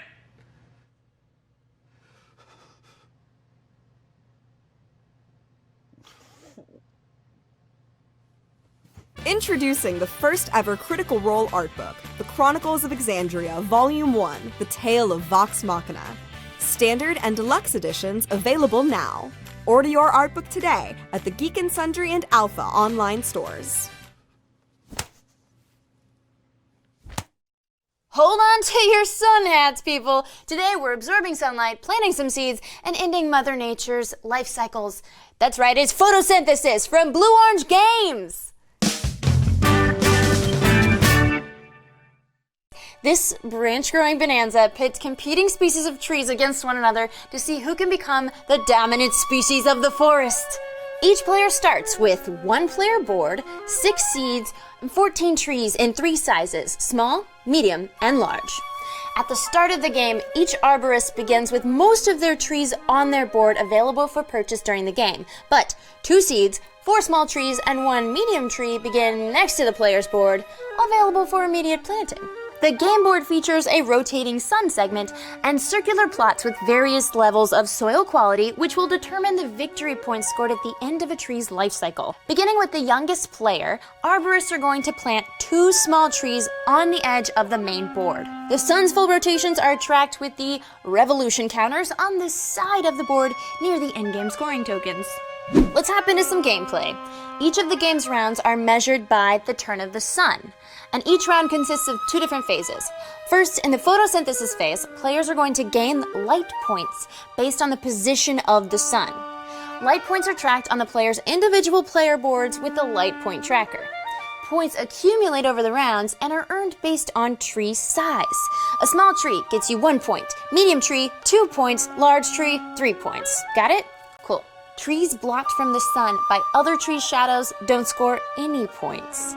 The length of the shadow is based on the height of the tree. So, a small tree casts a shadow of 1 space, medium tree 2 spaces, large tree 3 spaces. You still with me?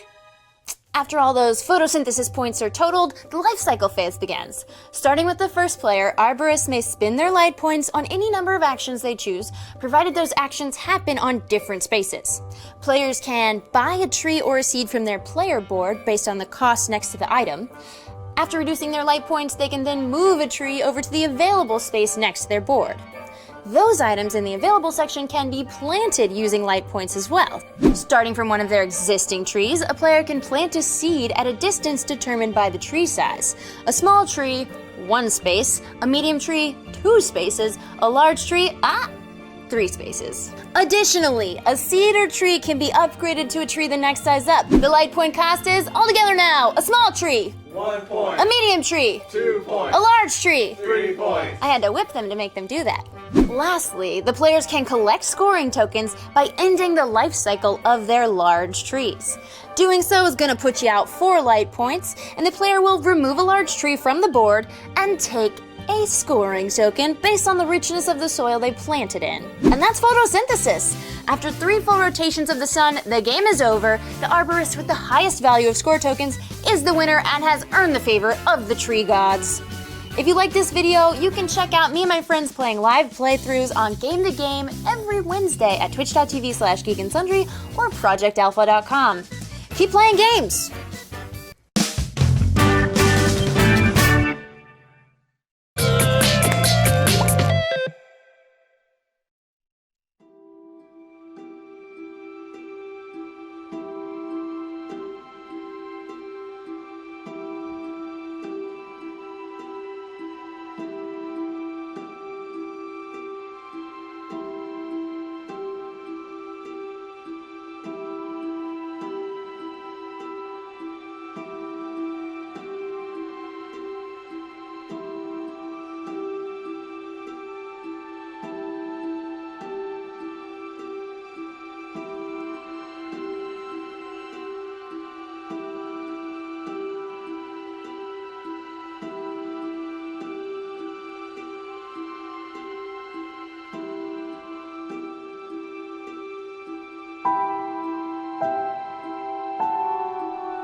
back, ladies and gentlemen. Guys, wow. Grenade lobbed in by That was- Foster at the last second. No. Welcome back. So, first and foremost, we have our winner of the White Oak Complete Dice Tower from our friends at Wormwood. The winner is GT Devoto. GT Devoto, Denova, congratulations. Denova will reach out to you and get your contact information. Everyone else, thank you for entering. We'll have more with each future episode of Critical Role. Yay. Thanks to our friends at Wormwood Gaming.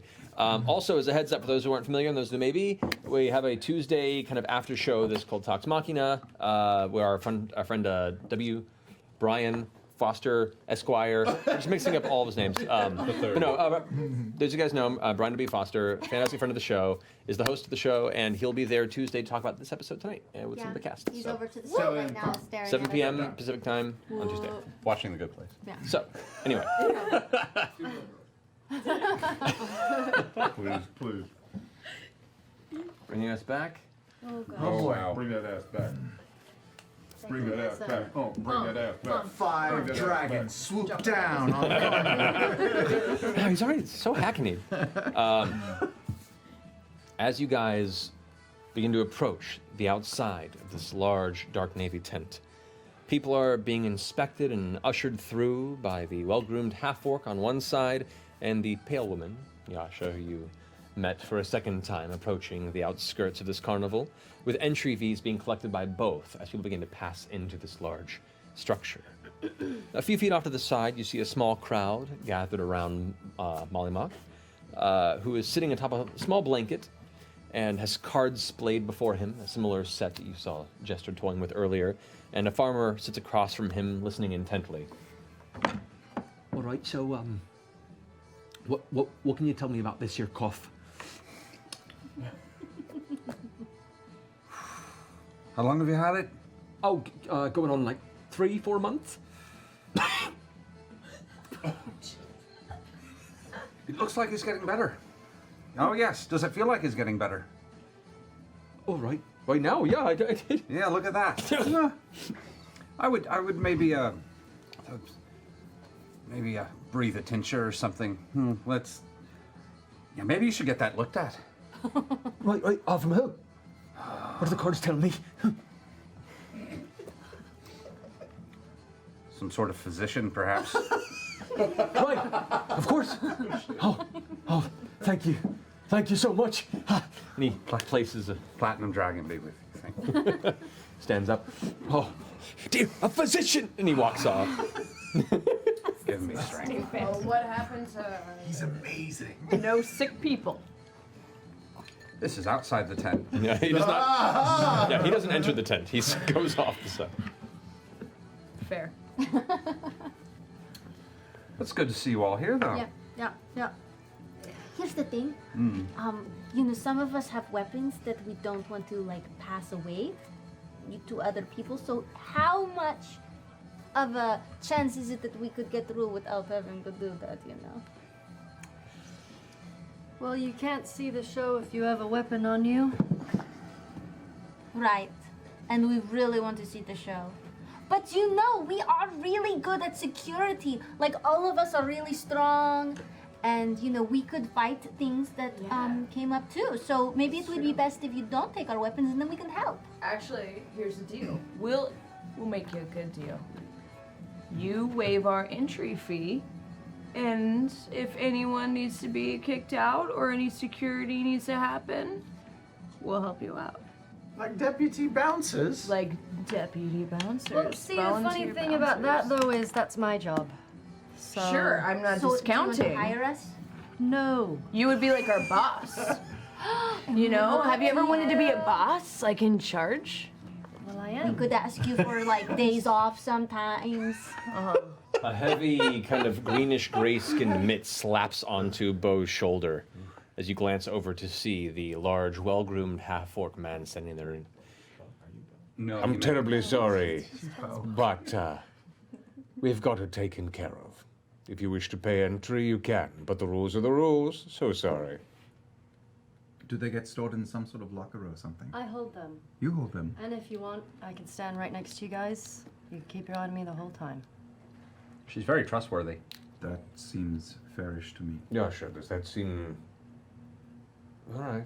Thanks, okay, Bob. I'm gonna go as I take his hand off. What's your name, by the by? Bo. What? Good name. Thank you. Well, that's funny because your name is also Bo. Really? You didn't have to maybe let me choose when to tell No, people. no, I'm curious about this. How do you spell your name? Oh well, it's short for Beauregard. Oh, mine's just B.O. Done. That's unfortunate. I mean, it's great. Did kids make fun? Never mind. It's not inaccurate. He kind of flicks the side of his mustache. Yeah. The pride. Like, is his mustache especially BOE? Like, what? Yeah. That's really gross. Make a perception check. Ew. I don't want to Get close perceive enough. this. Good, I'm glad I didn't roll very well. Can I make an insight check? Is he like a creep or is he just? Make an insight check. Go for it. Okay. 8. Thankfully, you're not in proximity enough to catch a whiff of his mustache. You know, Natural 20. Natural 20. Okay. Interestingly enough, he seems very well put together, and he seems like he's just fucking with you. He's having fun, and he's messing with you, and he's just casual and confident, and actually pretty well groomed. Okay. He doesn't smell, and he seems more just enjoying the discourse. It's funny. See, my name's Bo because my parents wanted a son. Well, if it helps with any other confusion, Yeah. call me the Breaker. Oh. Well, if you see the rest of the show, perhaps you'll see why I got my name. He kind of cracks his arms. I am. I was Towards indeed the in the show. But no, Really? no, Oh, yeah. see the show. Well then, pay up. You see now the crowd's like starting to like queue up behind you pretty heavily, and he's like, Besides, if you're going to enter, we gotta get through the rest of this riffraff. Do you wish to join in? Well, I pull. all I have is a dagger, but I just hand it to this Yasha. just one dagger? Just I promise you I will give have it a back. need for more. Yes, here you go. I promise you I will give you all of your weapons back. All right. Pinky swear me, Yasha. I don't like. Yeah. Oh my Now God. we're best friends. Okay. Here's my sickle. I return it. have a staff, but I also kind of use it like as a walking stick, so I'd really like to keep it on me. Can you not walk without it or something? She has Is a it really just- bad limp. I just, sometimes like I get like a little twinge, like a little disc issue. Can you hand me your staff so I can watch this? I want to see this limp of yours. Purely for my own entertainment. Are you patronizing me, Molly Mock? No, I'm hoping that you're going to patronize us. Can I keep my stick?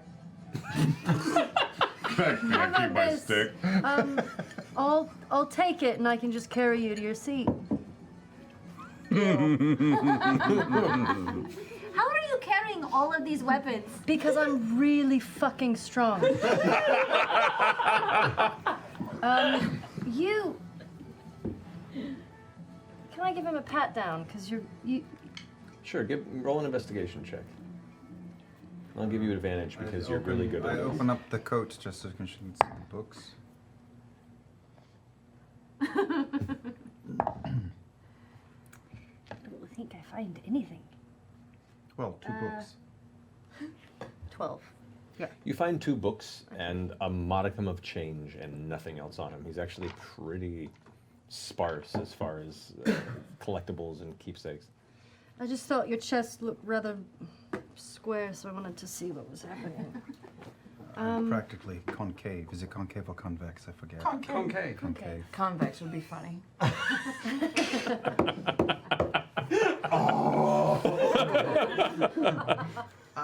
I'll hand her my short sword, but not my little crossbow. Okay, make a sleight of hand check to try and hide that. 4. Oh, wait, 12. We have advantage on that technically, right? This is dexterity checks. Well, did you give me dexterity or just stealth? How does that work? I think it's just stealth checks with the blessing. Let me double check that real fast. Ooh, we're going to the book. Going to the book! What the heck? This is we're playing First edition. No, right? it is stealth. You're correct. Yeah, it's just health checks. You're sorry. Yeah. So Sorry, no. I wish So, yeah. I wouldn't have said it, and then you could have had advantage just then. But I'm not a cheater. No, you're not. Sorry about that. Hey. So yeah. Out of game. You see him like slowly pocketing this crossbow. No, with no. Little girl. I'm just a little girl. Give me your other weapon. This is a toy for little children. All right, here. I'm sorry. Are you keeping track of what goes with what person? Because it's a lot. She's very good at this. Okay. I'm very good. All right. I just dragged not like 5 feet over. That is 2 strikes against you. I think we should really just sort of enjoy the show tonight. All right. Okay. But what if someone attacks us? Well, I will handle that for you. Okay. All right. Also, little girls don't tend to tell people they're little girls. It's my first time. When someone is a goblin in the middle of a town with people who hate goblins. Saying the word goblin. People are going to hear you. I mean, she's kind of right about We can hear it right now. Well, technically, I dragged her away, but you know, D&D is funny with what is known and not. I heard you over the earring. All right. R.I.P. Wait, I didn't get your weapon. Mm-mm.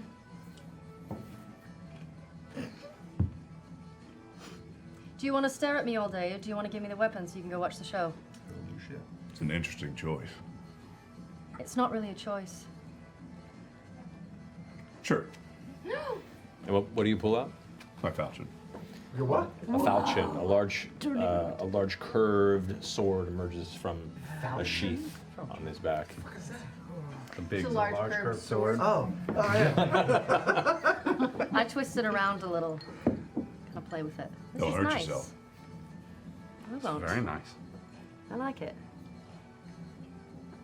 All It's right, a would you guys falchion. like? And you guys you're going to hang out with us the whole I night, will hang right? out beside you so you can watch. Make a perception check.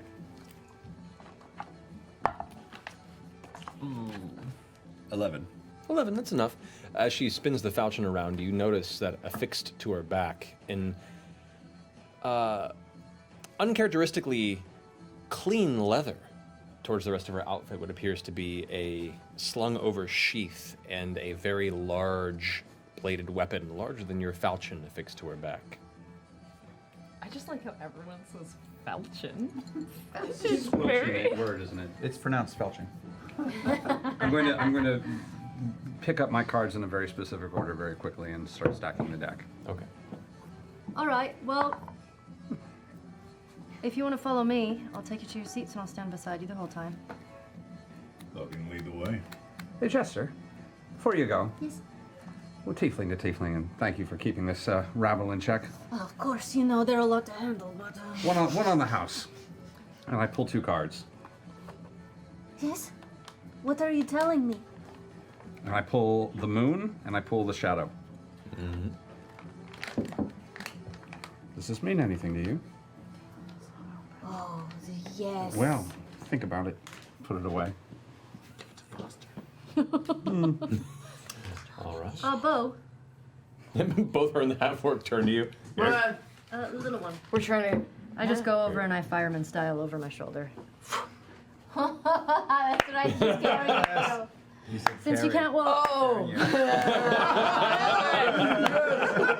Just carries her right in. And Perfect. I turn like back to them and to the rest of them. I'm just like, Such grace! Such form! Such dignity! The birds are out At which already. point the other Bo the Breaker, goes ahead and collects 5 copper from each of you as you pass through. So mark off 5 copper from your, except for the 2 of you. You guys are part of the band. If I skip around, can I be part of the show and then I don't have to pay? Weirdly, being part of the show means you strangely pay more. I'm not entirely sure how that works. Not you have 5 copper. For you, Caleb, I do. No, I'm not asking. I was going to help you, but if you have it, you're good. No, you've been spotting me all day. I'll take care of both of us. Molly Okay. That just is adorable. I know. Highly entertained. I like her. I do too. You don't have it. So stepping in to the interior of the tent, the rocky floor filled with grass and dirt and various just flattened groundscape on the outskirts of the Ustalok. You can see a thick, heavy tarp-like material hitting the very edge where the heavy dark blue cloth hangs from the sides of the tent you're within. You can see where the seating is guided across the floor. And there, already in a very packed room, you see a few dozen townsfolk that have begun to gather in a semicircle. There's the entrance flap of the tent where you guys are walking in. As soon as you walk in, you can see a central pillar, a heavy column of wood, a tree that has been completely rounded off on all sides, held aloft to carry the top of the canopy of the tent itself. And across the way, you can see a larger flap tent that is currently closed, that appears to be probably the performer's entrance. You can see above you 4 hanging lanterns that kind of glow with, seems like a flicker of light, but the pattern to them is consistent, meaning it's not probably natural flame. Children and people are beginning to mash around the sides, and the space along the edges of the interior of this tent is starting to get a little cramped. Where do you guide them, Yasha? Did you guys want to sit in the front row? That's what we were told Yeah, is the really best seat in good the seat. house. Yeah. Sit in the front row. So there's like, if you consider a semicircle pattern here, there's, if you're entering, you can go front to the right, front to the left, front to the center, and anywhere in between. Where would you like to be currently sitting? Front and center? Or do you want to be on the sides? Front and center! Take him to the front and center. Front and center, okay. I'm going to keep my hand on my Mika purse for the evening. Okay. As soon as I sit down, I'm going to pull out my sketchbook and draw the moon and the shadow card that Molly showed me. Okay. Moon shadow. As we're walking over, I say, "Hey, Yasha," because I was kind of totally on your shoulder. Heard you talking about my friend, Chester. Yeah. I didn't mean anything by it. I just. No, dude. No. She's never mentioned a significant other, so I mean. Oh, I'm not looking for anything. I just. Will you hold me through the show?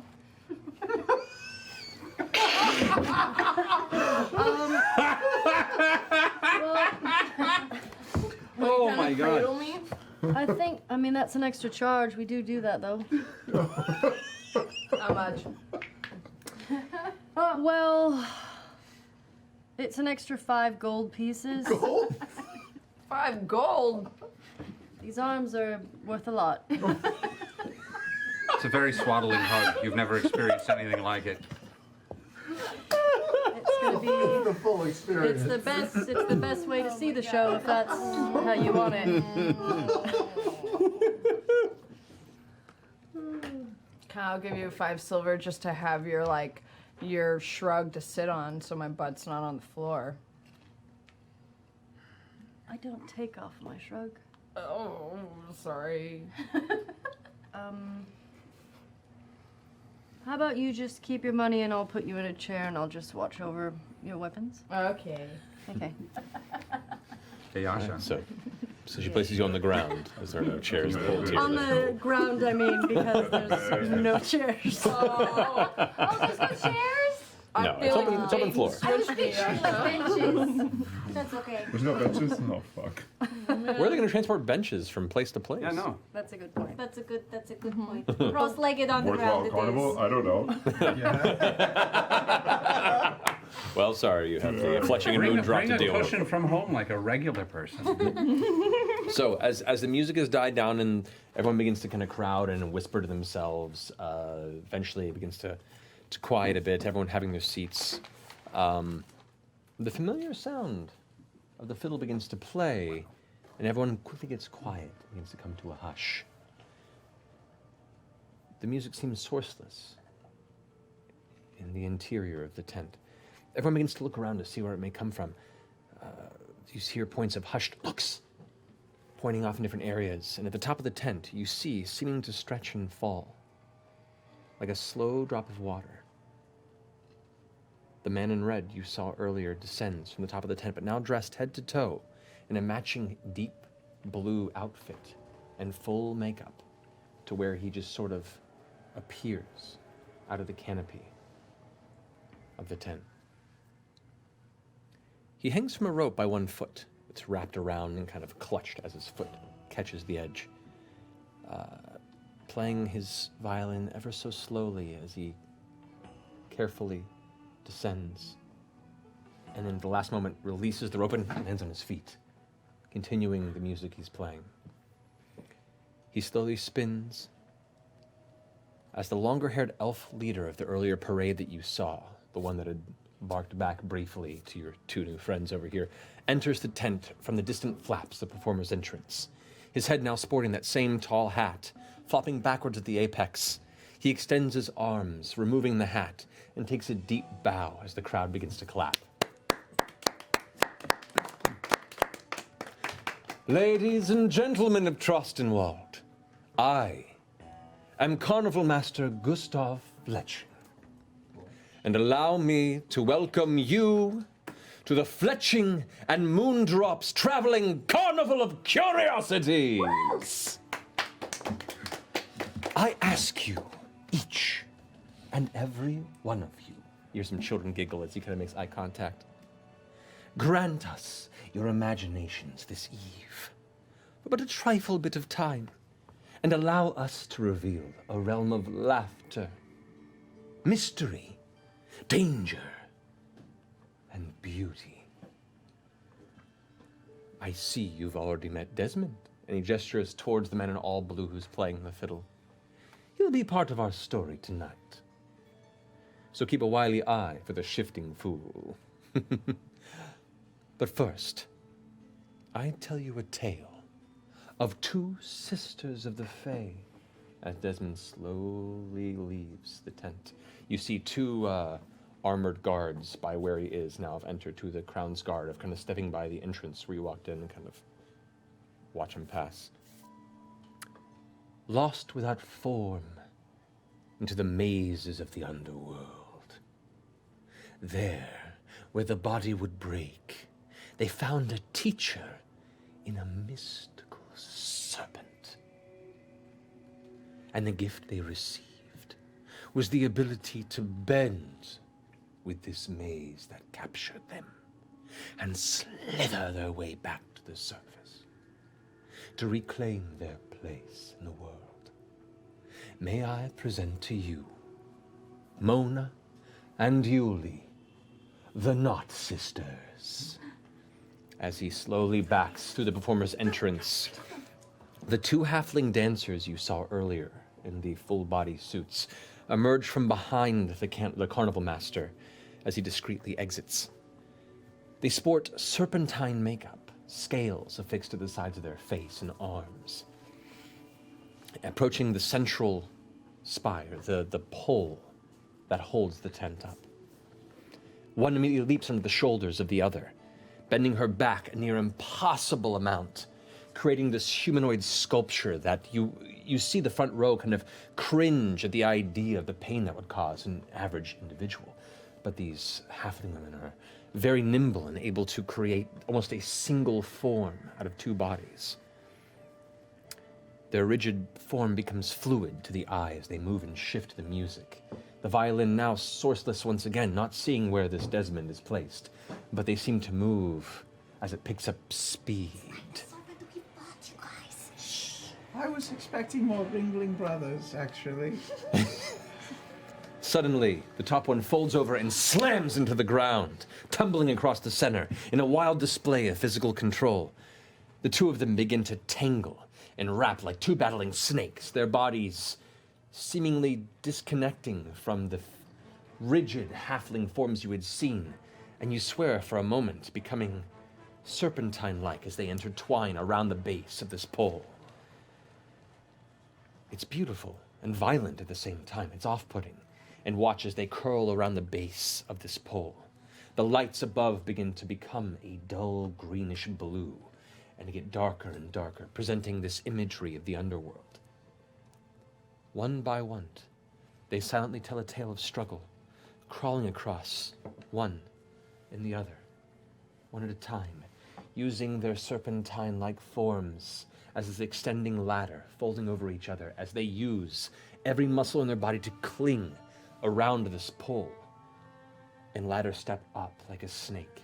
It's a very strange but alluring sight, and you can't help but notice that you forget that these are two halfling girls, and you find yourself pulled into this wordless story they tell of climbing back to their place, to the surface, towards the dark sky of lightless blue cloth, as the baubles that contain the interior light of the tent begin to glow brighter and brighter. Their climbing become more fevered.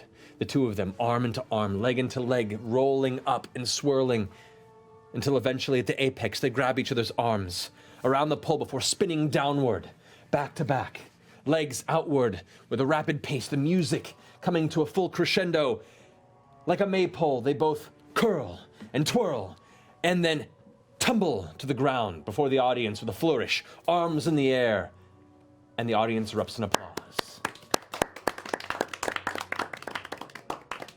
As they both begin to back away with smiles on their faces, nodding to each other, Gustav emerges once more from the performer's flap. The fool appears at the back entrance again, taking an ominous tune with his violin this time. His outfit no longer blue, but deep set black.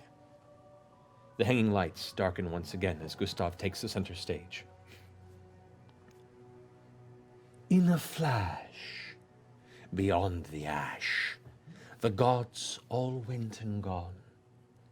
The darkness came to grasp, reclaim, and suffocate the dawn. Suddenly, out of the darkness behind him, a burst of flame lights the room. But from that night, a burning light doth keep back shadow's bane. Her strength to fight will set alight the morning sun again.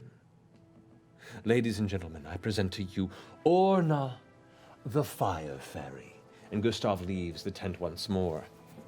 As you watch, a pair of metallic fans, alight with flame, now frame the beautiful woman of short red hair you had seen before in the procession. Gustav slinks into the darkness and vanishes as Orna spins in a hypnotic twirl, her simple dress of golds and reds almost glowing in the firelight around her, the flickering of the flames giving her the visage of a warrior goddess battling the dark that surrounds. The frenzied fiddle of the fool picks up as she twirls the fans in her grasp, her face stoic and graceful simultaneously. The hushed awe of the audience fills the air, watching this magnificent warrior strike at the shadows. The lights above flickering brighter with each spin and dive, banishing the shadows from the room. She matches the pace of the music, drawing to a crescendo and leaps and barrel turns that climaxes with her striking a powerful pose as the lights rocket to a victorious luminescence. Once again, the crowd goes crazy. This is really different than the most carnivals that I've gone to. It's very artistic. Yeah. We get that.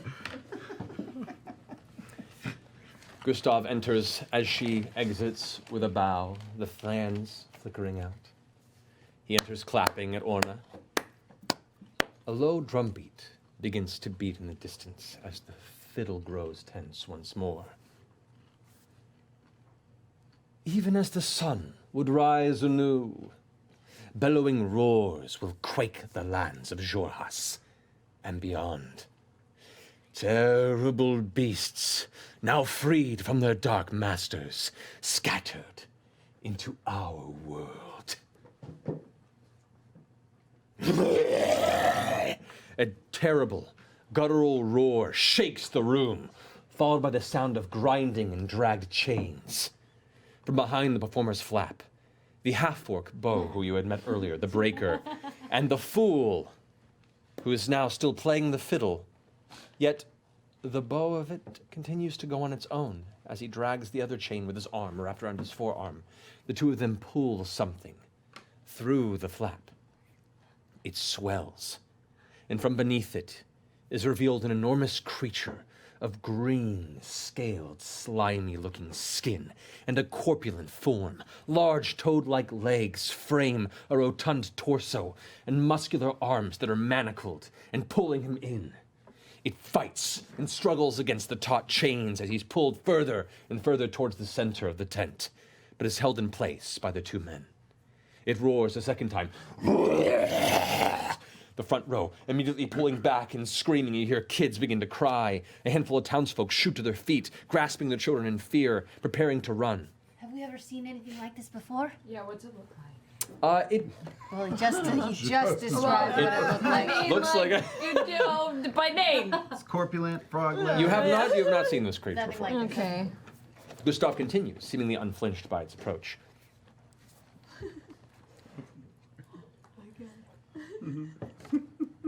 The devil toad crawls hungrily Okay. But what does it look like?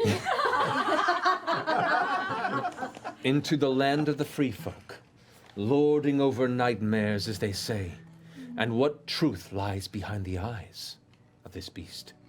What would be learned when the guiding heart of innocence pierces the hateful soul and brings it to see beauty for the first time?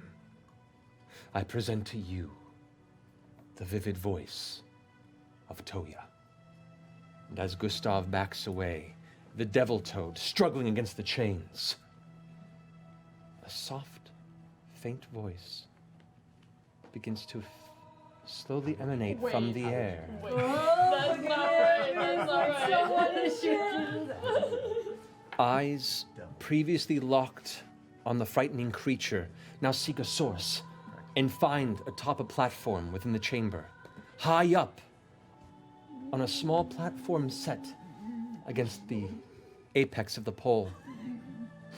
A young dwarven girl, maybe 12 years of age. Her braided golden hair clasped in her hands at her side, a white dress obscuring her feet. She sings with a mystifying, mature voice that pierces your heart with joy, unexpectedly and uncontrollably. The crowd audibly gasps as one. The entrancing song of this girl bringing every person into this music. The devil toad stops struggling against the chains, seemingly caught by the sound of her voice. Its face drops into a soft smile as it slowly walks toward the base of the pole and sits. The half-orc and the fool drop the chains and back away, leaving the beast free in this rapture.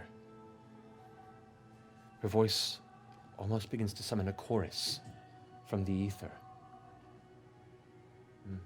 nearly magical in nature, as there are no others but her joining into this piece. Her smile is infectious, and you can't tear your eyes away. You only now realize the tears down your cheeks, but you cannot break your gaze. From the front row of the audience on the left, a man stands up, his arms outstretched towards her.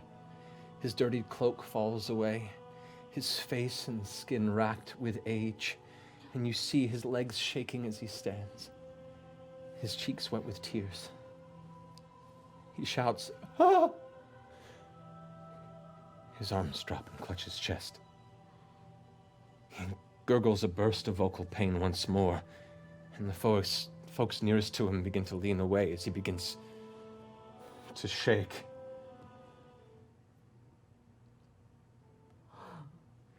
You glance over as the old man yells out once more, as the skin on his arm suddenly begins to tear, the bones splitting from the flesh, writhing and cracking. Dust and blood shake from his wounds as his form swells. Screams begin to ring out from the audience around him, people rising up and running for the exit. Chaos breaks into the room around you. Toya's song abruptly ends, the little girl looking down with fright in her eyes, the devil toad glancing about worriedly, the half-orc and the fool rushing up beside him to look at the transforming man. The half-orc yells, escorting patrons to the exit, "Everyone, leave the tent now! Cavalry!" as he points to the devil toad. "Get her to safety!" The devil toad glances up and leaps with a sudden gust of strength to the top and grabs the center pole of the room as it begins to almost quiver to his weight. He grabs the little girl safely under his arm and leaps back down. What are you all doing? I invoke duplicity. You watch as her form suddenly dissipates into multiple, seemingly copies of her form of Jester. Yasha, we're gonna need those weapons back. I turn to Molly Mock. I go, man, I was Man, I thought it was kind of lame at first, but this is awesome. Everyone get out right now. This isn't part of the show? I thought this was like really good. People aren't allowed in the show. Do they always turn into monsters? No. This is artsy for me. Dasha, weapons, yes. The old man's body stops quaking, his flesh now gray and mangled like an ancient tree trunk. He turns, his eyes blood red and bulging, his lips curled into a horrifying grimace. The two Crowns Guard begin to try and make their way through the panicked crowd, but the people, like a wave of chaos, are keeping them at bay. I need everyone to roll initiative. Oh! The miniatures come out, guys!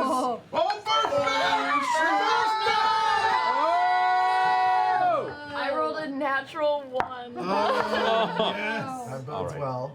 So you guys, this guy is actually over here. You guys are all up here in the front. Oh yeah, we were right in the fucking front row. Oh my god. Look at us, we're so cute. Oh my god. So pretty. We're all gonna die.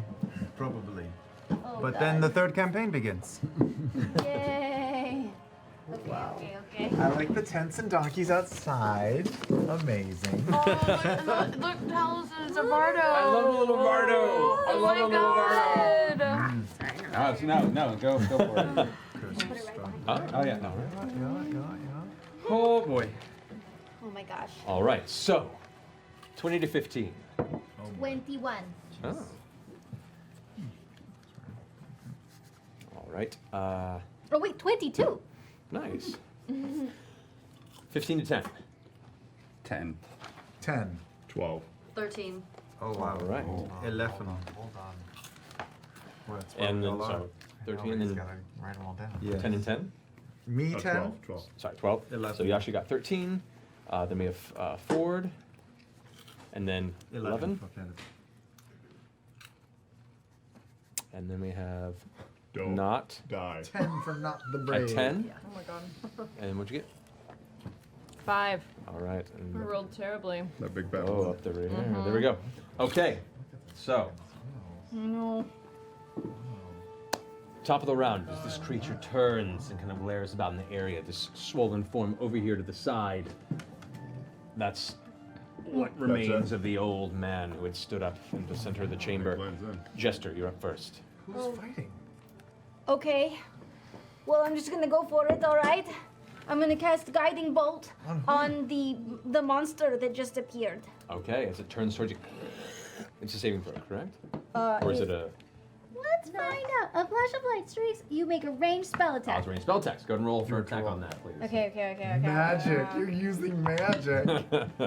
Oh, That's well, cocked. it's cocked. It's cocked. It was 20 and then it It rolled. is cocked. You said You're cocked. That's 11 plus.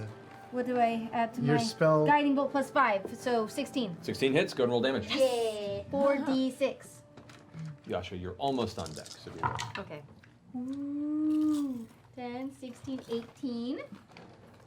18, and then any attacks in the future have. And the next attack has advantage. So how much against damage was him. that? It was 2d6, 18? 18 damage. 4d6, she said. Yeah, it was 4d6 radiant damage. That's like... So yeah, it was 18. Alrighty. I don't think Froggy and Dwarf Girl are bad. And then I'm going to run the opposite direction away from him, but I'm gonna keep my duplicate up there. Okay, which for your duplicate, I should go ahead and grab some. Oh, you've got toys. Whoa. What's in the That bag? backpack's almost as big as my dice bag. Almost. I was like, oh, that's right, you can do this. So I need to pull out. We'll say for the purposes of this, your. There we go. We'll pull you. Oh my god, did you actually do this? Did This you will be do? your duplicate wherever you want Okay. to wherever you want to move it from where you are. Okay. So shimmy it there. So she's going to stay here. Oh my. And Jester, I can't reach that far, but. Oh, Oh shit! Sorry. Miniature. Let me know where. Okay. There. Sorry. I didn't realize it was like. You can get there as the closest. the furthest Okay, way that you sounds can good. go. Okay, so that ends your turn. At the top of your turn, this creature closest to one of the people nearby, screaming. This young woman who's trying to back away. She just turns toward her and grabs and tries to tear into her with 2 strikes. The first one, that is actually gonna miss. She ducks out of the way and begins crawling across the ground as it goes for a second attack. That, however, does hit. Yeah, it's a 16. That'll do it. So with 8 points of bludgeoning damage, it reaches down and slams its fist into her chest, and as it does, she kind of gives out this horrible yelp as it kind of rips into her, begins gnawing into her flesh, and pulls away with a mouthful of it, and then stands up, its eyes now scanning the room for the next possible victim. It's going to begin to stalk forward. Coming up to that guy. All right, Yasha, your turn. How close am I to them? I want to give them their weapons. Right there. You're pretty close to everybody. You could distribute you could use your action to toss the weapons out to everybody this turn, I'll say. Okay. I'll pass my weapons out for this turn. Okay, so you'll spend your action kind of, hey, throwing them out to the individuals. So your short sword and crossbow kind of clatter to the ground, and you quickly scramble to grab them. Caleb's dagger falls at his foot. Your staff gets tossed quickly from behind you. Your falchion meets your arm. Falchion. All right, that ends Yasha's turn. Ford, you're up. Can I run up with the falchion within melee? You actually walk through. Oh, that's a falchion. You rush through Jester's form. You watch the kind of image kind of dissipate as you kind of charge through it. Whoa. And meet up right face to face with this large, kind of gnarled, horrible-looking creature. What are you doing? Ripping the falchion, can I swing into the creature? You may. Okay. Oh god. And you get advantage. I do? Because I had. She's got a bolt. Yeah. Thank God, because that was Nope. 1. 18. 18 hits. Go and roll damage. Nice. It's a real fight. Yeah. Oh man. 8, 9, 10, 11. 11 points of damage. You got like a dozen hit points. We'll be okay. Yeah. I almost died. Alrighty. That ends your turn? That's it. All right, you're done. That brings us to Caleb. I would like to use my movement to push as far into the crowd as I can. Okay, going through the crowd is half movement. It's half movement. That's It is fine. considered rough Sure. terrain. So I you just want people in front of me. push through my to about God. there. You end up like pushing a kid out of the way. That's great. Right. That's exactly fine with me. And I will pull out the diamond and cast chromatic orb. And What? I will send a ball of cold at the creature that Fjord. All right, yeah. Go ahead and make a spell attack. Yes, here it comes. Watch out for Fjord. Oh, my goodness. That is a 17. 17 hits. Go and roll damage. Okay. Isn't chromatic orb like a really strong spell? No. There's like chromatic Prismatic spray. Prismatic yeah, wall. yeah. Chromatic is like the It's like the starter version. That is a 9. Micro-machine. 9 of cold. Nine cold. All right, it's very well done, Caleb. Cold damage, yeah. I like it. Now is the Okay. part where we dance. So as you turn, as you push the child out of the way, putting your pocketed diamond out in front of you, you focus and you watch as this beam of light blue energy streaks past, just barely coasting between a few heads. It slams into this creature as crystals kind of form where the wound and impact was. It cracks back into place where it was. End of your turn? That's good, I'm great. All right, Not, you're up. Okay, having seen the beautiful dwarven girl, was it? Mm-hmm. Yeah. Who sang and soothed a monster earlier in the show, I'm going to attempt to sing and soothe this monster. Okay. So I step forward and I open my mouth and I say, and I will always soothe you. Can I shoot an arrow at? He's killing the memory of Can't let, can't let that go. Make a performance check. Performance check. That can't live. Oh, it's really good! It is really good. 18 minus 3, so that's 15. Okay. As you're singing out this discordant sound, nearby folks are covering their ears and glancing back and looking in surprise at this strange creature giving off this. Does it this die? horrible- No, however, it now ever taking a few hits nearby, its red eyes, or at least one red eye, like slips over to look in your direction. That's as much of an effect. Fuck! You want to move or are you going to stay there? Yes, I'm gonna move and I'm gonna dash behind somebody in the crowd, some weak-looking individual. Okay. You can get behind there. Yes, that Okay. sounds good.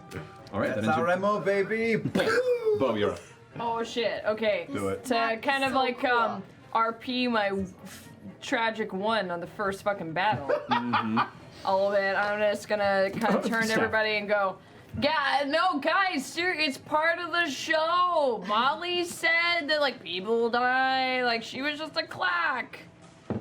Okay, and then I run and I'm gonna kind of like tackle the zombie guy. Okay. Can I see if I can grapple him? You can certainly on the first Down? attack. Go for it. Go ahead and make an acrobatics or athletics check. Sorry. Just straight athletics. Yes. Well, oh god, do I keep that? Yeah. Yeah. It's not good. Welcome to level 2. 17. You attempt with your first strike, and the creature just breaks away. Its strength is far more than you imagined it would be from what was originally a very kind of elderly-looking frame. I go, oh, fuck that. I don't know if that's true. And I'm gonna do flurry of blows. And do Yeah. two. Pop. Okay. That's unarmed, right? Correct. Pop. That is correct, I believe. Okay. Right? I do 2. Okay. Yes, you're right? using your key point to do that. Yes. Yes, I am. So, first one, it's +6. Okay, first one's 19. No, 20. First one's 20 total. And then the second one is 15 total. Both hit. Roll damage for each. Okay. Not what are great. those dice? Not great. Their D4s are just they're like cool. They're fancy cool. D4s. Yeah. That is 4, 8, 11 points of damage. Pop. Between both? Yep. Great. So after the grapple fails and it pushes you away, you go ahead and pull back and then leap, kick it in the chest, and then uppercut it in the chin. Yeah, that's cool. That sounds really cool. Then it looks back towards you. So that would be putting you up base to base with it there. Alrighty. Ending your turn? Yep. Okay, at that point, the crowd is now screaming and begins to swell and push in this direction. These folks all begin to run back and around this way. This crowd begins to push. The guards are trying to push forward, and they can only get a little ways forward to there and there. Everyone just shifts out this direction. God, somebody's gonna Almost get push. trampled. It's really a hazard. They should have had more exits. I mean, it's a fire hazard. Caleb and Not, I need you both to make dexterity saving throws. This is going real well. Was that the 9? That was a 9. 15. Oh, pretty good. That is 17 for me. All right, you've both managed to just bob and weave through the crowd to prevent being trampled and kind of backing away from the chaos as people are pushing through. The entrance is too small for everyone to leave, and there's now a giant bottleneck that's beginning to push up as people are now screaming and trying to get out. They're crying, and the chaos is just swelling into this absolute cacophony. As soon as that finishes, the devil toad carrying the dwarven girl who was given a decree exits out the back with her to get her to safety. These two begin to slowly back away, seeing that at least things seem to be handled, and the guard's making its way and are like looking scared at each other and not really knowing what to make of the current chaos. At that point, you watch as the woman whose chest was torn into by this creature suddenly snaps up into place. Oh shit. Oh. Okay, we have to keep them from being dead. Okay. Oh no. Top of the round, Jester, you're up. Oh God. Okay. Sorry, no, I was about to say. What was your initiative again? 10. 10. Oh shit! 10. You totally. That's right. Yours not. That's what happened. That's what happened. That's all right. So Molly, you go ahead and go. Your turn as well. My apologies. I'm going to yell at the back, open the tent wide, and I'm going to pull. How far away am I? You're right there. You're like in the middle of the crowd as it's swarming around you and Yasha. I'm going to run around and see if I can flank that creature, if I can move towards flanking that creature with the other two. 5, 10, 15, 20, 25, 30. You can't really flank it, but you can get next to it. All right, can I get close enough to take a shot? You can, yeah. So you kind of dodge through. Well, Old take habit. the old habit. Old habits run deep.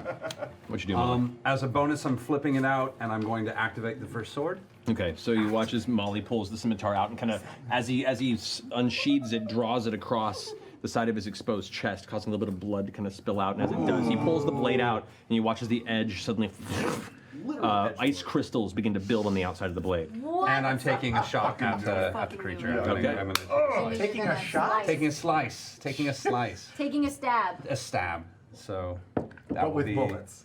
Oh, yeah, with bullets. Ooh, that's good. That's 21 to hit. That hits. All right, and that's not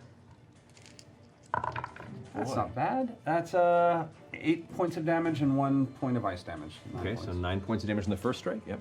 That was my bonus. Oh, sorry, your bonus. Yeah, burn, that's all you got. Yep. Okay, so one strike, you just cut across, and you watch as you cut this wide wound open, and kind of exposing the fleshy organs interior, but they're frozen where the wound cut through, and it's still holding it together. It's looking like it's starting to hurt a bit and fall apart slightly. This is the bigger monster? So Yeah. I'm fine? Yes. All right. So that ends your turn, Molly. Brings us to the top. So Jester, sorry, back to you. Jester, Oh no, now I'm worried. just do it. Make mistakes. Just do it. I'm worried about No one's watching. undead. I don't know. Well, I don't think I would know this, so it's okay. I'm going to say to the air and say, dude, are you here? Because this is like the coolest shit we've ever seen. And then I'm going to cast Toll the Dead on the first zombie creature guy. And there's a bell that tolls around the area. Toll the Dead. Toll the Dead? Yeah, it's really cool. Fucking rad, dude.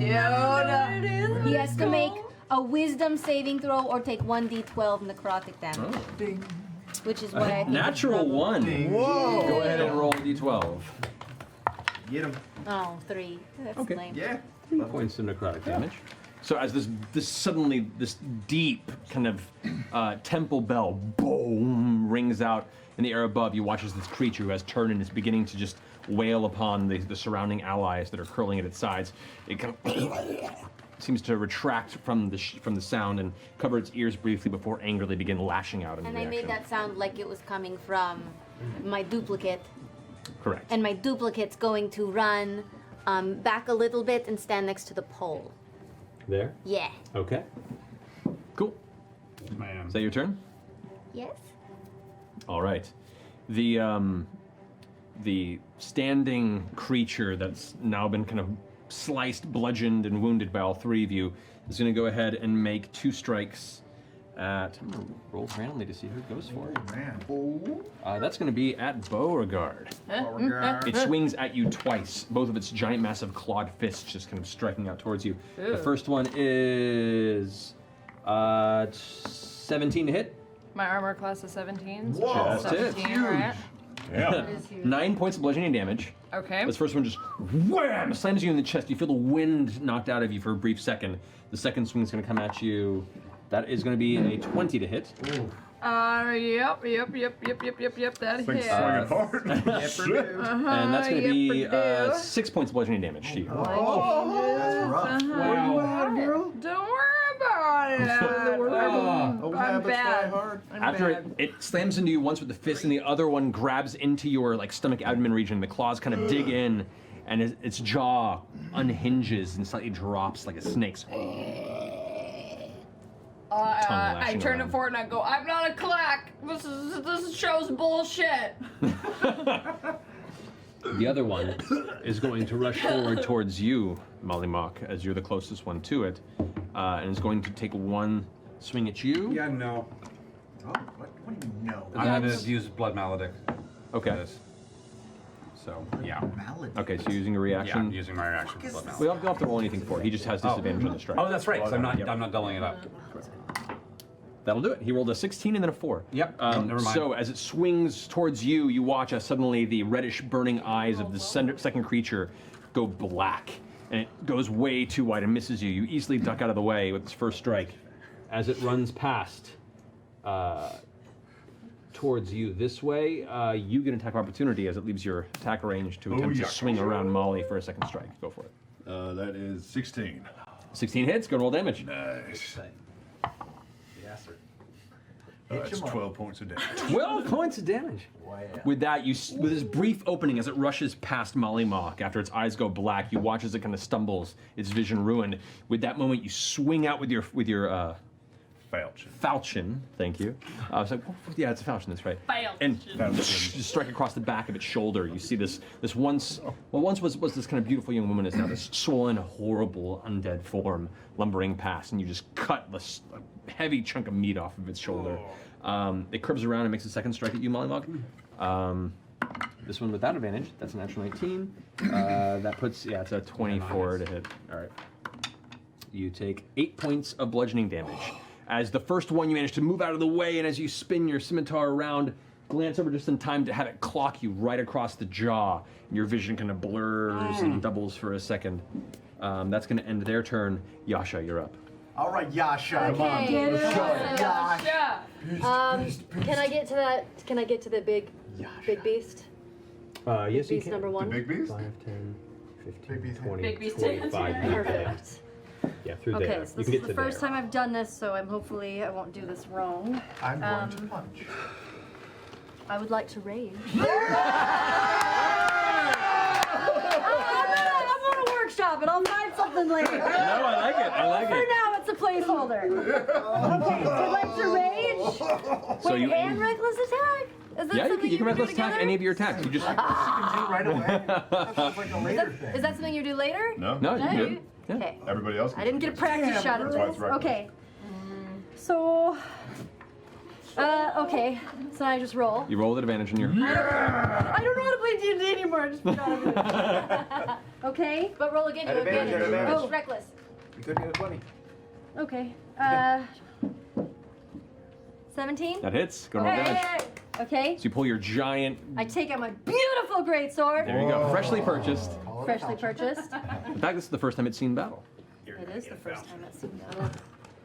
Google reported a weird influx of falchion look. Ooh, 13. 13 puts it on the one that's already been damaged. Yeah. All right. The first guy. Yeah. All right. So that strike. Get the fuck out of my tent! Oh, shit! That was intense. Yeah. No, it does not make this. Whole It thing's rolled. It's a big one. Yeah. So, as you come down with your blade and carve through its body, you watch as it kind of curls back, trying to reform and hold itself, but your blow is too strong, and its zombie-ish form could not maintain a cohesive hold on its form, and you watch as it just crumbles to the ground, no longer moving. Yasha. Not making this here. Okay. All right, so that ends your turn. As you're there, kind of growling animalistically towards the creature. Ooh, that feels fun. I think I like You have about 5 more feet of movement if you wanted to move. Okay, so I'm gonna go a little bit closer to. Wait, how many more are left? Just of the them? other one. Just one. Just other the other time. one? There, Yeah, so I'll get ready for the other one. So a little Okay. bit closer to it. Yeah. Smaller Smaller one. Okay. All right, that ends your turn, Yasha. Ford, you're up. I'll say, shit. And I'll turn and head towards other tree zombie. Fuck. Okay. Yep. I would like to use my bonus action to cast Hex on it. Okay. So you watch as Ford kind of lumbers towards his large armored half-elk form, holding the blade in his hand, puts his hand out, and the shadows suddenly swirl and gather around this zombified woman's form and cling to it like it's holding it in place. So, with it now hexed, what would you like to do? I would like to use my falchion to open it the fuck up. All right, go for it. 21. That definitely hits. Go and roll damage. The dumb shit we say now makes a t-shirt That's later. 12 points of damage plus 5 points of necrotic damage. 17 points of Whoa, damage. jeez! Level 2, that's major. So as you rush up after the shadows gather around it, looks up to you. And it pulls back ready to strike, and you just kind of shake your head, and one large swipe of your falchion carved this giant mark across its chest. where the cloth and flesh kind of opens, you can see this kind of blackened interior as the muscles are trying to move, almost like worms to regather and tighten. All right, that ends your turn. That brings us to Caleb. All right, I know that it's restricted movement, but I will push this way through the crowd so that I have a clearer shot as far as I can, and then I will re-up with chromatic orb. 30. You can push right about there. You just barely pull through the crowd to the front to get a clear view I of it. certainly don't want to do that. I want to stay in the crowd, behind people, and I will do chromatic orb again, but this time I'm going to set it to acid. So let's see if we hit. Oh, that's not good. It's 11. 11, unfortunately, does not. Okay. Oh well. 9. That's it. All right. So as you pull it a second time, you're pushing through the crowd, and you pull up your diamond. And right as you're about to release the spell, one of the people in the crowd like slams into you with their shoulder, and you kind of dart off to the side. The acid bolt of the chromatic orb flies off and actually burns a hole through the distant tent, and then vanishes into the night sky. Hope that didn't hit anyone. All right, that ends your turn, Caleb. Not, you're up. Do I have eyes on the biggie? You do. And is Fjord right next to him or Ford her? and Mollymock are both next to it. Yes. All right. I'm gonna just peek out behind whatever patron I'm next to, take out my little crossbow and just shoot a little shot. Go for it. Is it made of piano wire? 16. 16 I hits. like Go to every 11. time you roll, it comes out of It your... does. This is very bouncy. Okay, so 1d6. That's a 4 plus 4 is 8. Plus I get sneak attack damage. You do. Because I'm a rogue. Another 4, so that's 12. Is the creature bigger than me? It is. I will use Fury of the Small to inflict another 2 points of damage on it. So that's 14 points of damage. Okay. Okay. As you pull around the corner and release your one crossbow bolt, it hits the bottom of the chin and pokes out one of the eyes. The eye just goes flying off in the distance as the bolt is now jammed outside of the socket. The creature turns, kind of glancing your direction. It looks pretty hurt, but it's still standing. Can I use the rest of my action movement, whatever bonus, to look at the patron I'm next to? Do they have any baubles or jewelry on them? In this moment? Amazing. Good timing. I'll say you can use your bonus action to Just looking. Just look. Just looking. You could, I think you can do this turn, but next turn you could have done. So Do go they have any? make a perception check. Oh, it's just 9. 9. It's hard to look. You see this what looks to be a late 30s woman dressed in some sort of a general worker's clothing with like a loose apron, and she's just running and scrambling to make towards the exit. You don't see anything of worth on her, unfortunately. Sorry. That's it. All right, now that ends your turn. Molly, you're up. I'm still engaged with it, right? You are. Okay, I'm just gonna take 2 swipes. Okay, so you spin around. You pull your second scimitar out as part of the strike. One of them encased in ice crystals. So the first strike, make sure you mark which one is which. Purple's the ice. That's the purple is 12 to hit. 12 just barely hits. Ooh. So they both hit. So that's good. So that's going to be for all 3 then, because the other one is 21 to hit. That hits, yeah. That's What's the first one? The first one is 4 points of damage. 4 points of damage. That's I'm sorry. The magic one is I'm sorry. 6 points plus 3 ice, so 9 points. 9 points of damage. All right. And the other one is 4 points of damage. Okay. So the first strike hits, and as the scimitar carves through, the body like snaps and opens, and it snaps back into place. The torso kind of locking back in. The second strike was how much damage? 4 points of damage. 4 points of damage. Yeah. The second one hits again, and you watch as the torso kind of spins off. It looks like only the spinal column is holding it in place, but it's managing to maintain its structure as it's. That ends your turn. Someone? Anyone? Yep. All right, ending Mollymock's turn. That brings us to Bo. Bo, you got this. Come on, Bo. In response to him, I say, I thought you said you didn't let in the sick. Just kill it. Jeez. And I come up and I want to do like a flying Superman. Kaboom. Yeah! Yeah. Wham! Go for it. First one, Okay, 16? That'll hit. Roll damage. Can I have my stat? Oh, I have my stat. You said you're doing but I good. said, You said Superman punch. It's fine. It's fine. Oh, good. Moving forward, okay. Six damage. 6 points of damage. Natural 20. You watch as you sock it in the face and the jaw kind of breaks, then snaps back into place. As you land, pulling it back, you can see some of the teeth are actually stuck in your fist as you pull back and broken off into your knuckles. I go, oh, come on. I'm gonna use my other key point to do flurry of blows again. Go for it. And I'm Two more gonna strikes. like try and punch him right in the bridge, like with his teeth With the over my remainder face. of With the his remainder of his teeth. Her teeth, technically. This is Her- the woman that was killed originally. Oh, I'll be like, you were so pretty too. Go for it. It's two more strikes. Two more strikes. 19 and 18, natural. Yeah, we'll say those and hits. So you don't then, roll okay. That's a really pretty guys. I know they're all. 8, 12, I think that's 13 damage. Okay. Natural 1, no. So the first, the second punch, you swing wide and hit the side of the head, and the neck kind of snaps, and it's now stuck in a sideways position as it turns. The jaw, it pulls back. One of its like weirdly swollen clawed hands, ready to go ahead and go for that like open wound in your gut. And as it does, how do you want to do this?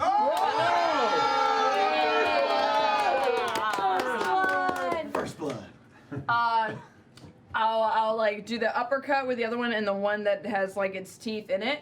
I want to go kind of right in between the bridge of the nose and like get the teeth right in the eyes and kind of just like break the nose bridge kind of into the brain. All You right. know that thing? Yeah. And as you do that, wham! You slam into its face. You watch as the skull caves in, the teeth piercing both of the red, bulging eyes, and with this horrible sucking, kind of sighing sound, it falls onto its back, no longer moving. The shadows released. I like grab my gash and fucked up ribs, and then immediately turn over me. Can I do a perception check or an insight check on any of the ringleaders? On any of what was going on? The ringleader or the jester? That was your turn, unfortunately. Okay. That's your turn. That's fair. Okay, at this point, the current threats are down, and the crowd is just screaming and rushing. The two members of the Crown's Guard are rushed to the front, weapons ready, and they see both of these creatures bloodied and ruined across the base of this. In the midst of the chaos, one of them points out and goes like, You! Stay where you are! And you watch as the rest of the crowd slowly pushes through. You see as Gustav manages to make his way in, and he goes like, Dear God, what's happened here? Looks over towards Bo, the breaker, the half-orc who's now joined the rest of you, and goes, Sir, I don't know how I got in here. and everyone kind of looks around back at you. Bo looks to you, Gustav looks at you, Molly. What happened? One of them turned. I don't know what happened. There was a sick guy. There was an old sick guy, and he turned into a zombie. And I run over and I cast Cure Wounds on Bo. Oh, thank you, man. I'm pretty down. Whoa. Are you sick too? I would say Did you no. get hurt? I'm a little. I'm bloody. Hold on 2 seconds. I'm going to cure her, and then I'll cure you too. Gosh, have you ever seen anything like this happen before? No. Never. There you go. No one may ever. 7 points. That's all I could cure. That's amazing. That's great. All of the then- I'm gonna drop my sword. Oh, that's better for you. 10 for you. Oh, yep. That'll help. Okay. At this point, the two Crown's Guard that are there are trying desperately to maintain control. But you can see they're visibly shaken, and they look glance at each other like they're a little out of their depths at the moment. It's like, stay where you are! Don't go anywhere! I don't know wherever will I go. And he turns to the one who's at the front, looks to the other one who just made his way through and goes, Sir Veman, find someone! Bring the rest of the guard, please! Right, sir. And he goes ahead and pushes his way towards the back as the rest of the crowd just runs out. Now everyone in the crowd has mostly pushed out of the tent. The last few dregs are pushing through. Children crying, people who of Trostamol just exiting out the flaps as they close. And you're all kind of standing there, weapons in your hands, wondering what to do. What are the corpses doing now that they've fallen? They're both unmoving, just Changing? ruined, torn apart, and just Can no I more. search the corpse of the woman? As you can. As you go to move to it, both of your forms kind of merge. The Crown's Guard goes like, don't move! Which one? both. He looks genuinely confused. When I'm going, which one? I make my second form just kind of dart forward and start searching the body. Okay. It mimics searching a body. Yeah, It's shit really not bad. actually you. It begins rifling imaginary things Yeah. out of the pockets. Look at all the stuff that one's finding over there. Can you turn and look? And I try to search the other guy. Make a deception check to Okay. try and deceive him to glance over. Not bad. Hey. 19. Oh, wow. He goes, what over there? Looks over as you jump over quickly and begin kind of searching through it. You guys watch her do this, and there's like a clear line of sight. As soon as he turns back, he's going to notice her rifling through the other corpse. Is Gustav still in here? Gustav is now walking up, and he's like, hands up in the air, and it's like, I am terribly sorry. This has never happened. I don't know what happened. What happened? We've never seen anything like it before. He gripped his heart and fell over and turned into that thing. It was when. What's with the? It was when Toya started singing. Yeah, what's with the dwarven girl? Why? Nothing like this.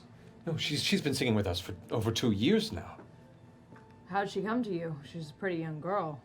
She had no family, and she was singing in the street for change, and there was an opportunity. We seized it. We gave her a family she didn't have. Put your hands down. The Crown's Guard was like, it's fine, just don't move. Did I find anything? Make an investigation check. She uses a different dice for everything, Shut Travis? Is that what I'm dealing with now? You're not even ready. 14. So excited. You managed to you rifle through the old man's body, through the stringing bits of gore. And you managed I found some intestines. and you do find 3 pieces of silver that are just coated in blood. A few moments pass. The rest of the people are gone, and it's just this awkward quiet. And at this point, you watch as Orna, the fire fairy who had previously performed, kind of walks in and goes like, "I'm sorry, what has happened here?" Your little dwarf girl was singing, and she turns people into zombies. I feel that was entirely coincidental. I'm really not sure the two things are related. We just had this.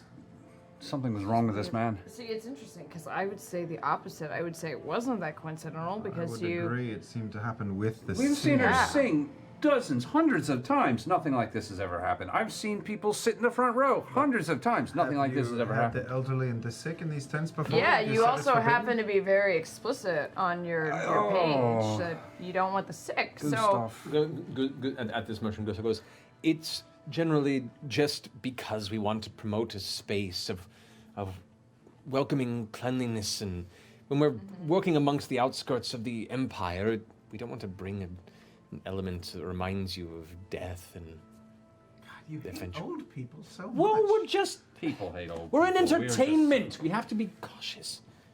The single Crown's Guard guy is sitting there with his weapon out. Is just like you can see him like shaking almost. He's never had to deal with anything like this before, and he's like, Hold up. I've never seen that one before. He looks really suspicious. Towards him? No, the guy behind him. He does look suspicious. Make a deception check. Sure. 8. He goes, "Don't try that on me. I've been doing this for over 10 years." I can tell. I cast look at him. thaumaturgy. Yeah, I cast thaumaturgy and make it sound like there's a sound coming from behind him too. Make a sleight of hand check to see if you can cast the spell subtly enough for him not to notice. Poor guard. Oh! Go to jail. Natural 1. Oh, as you attempt to cast the spell, a little bit of spittle gets caught in your windpipe, and you begin to cough uncontrollably. It just falls away. She's not associated with that. Popcorn that I ate earlier. Where'd it go? You should know that whatever happened to that first man, when he attacked the woman, she caught whatever he had. And that is extremely worrying. Nobody touched that body. And he looks back and sees you coughing over the corpse. The guy's like, don't touch that body! Are you I sick? have bloody fingers as I. Someone hold her down. If she's sick, it turns into one of these. I will not sully cut you. She's fine. Just calm down. Oh, we've already killed two. He's definitely sick. Make a deception check. Definitely turning sick. Oh, it's cocked, unfortunately. That was a good one. Oh, well. 16? 16. His face goes white and he goes, kill the thing! And rushes forward, blade held above. I So run I to take out my intercept. greatsword. I run to intercept. You're gonna kill a guard? Stop. He kind of holds back. He turns to you and sees you standing like a full 4 inches taller than him with a much larger blade and goes like, with one hand even. He goes, look, if she's going to become one of these things, we have to stop her now. Yasha will totally kill me. Don't worry, you can leave. Jester, jokes are great until they get you killed. Man, she's joking. She's joking.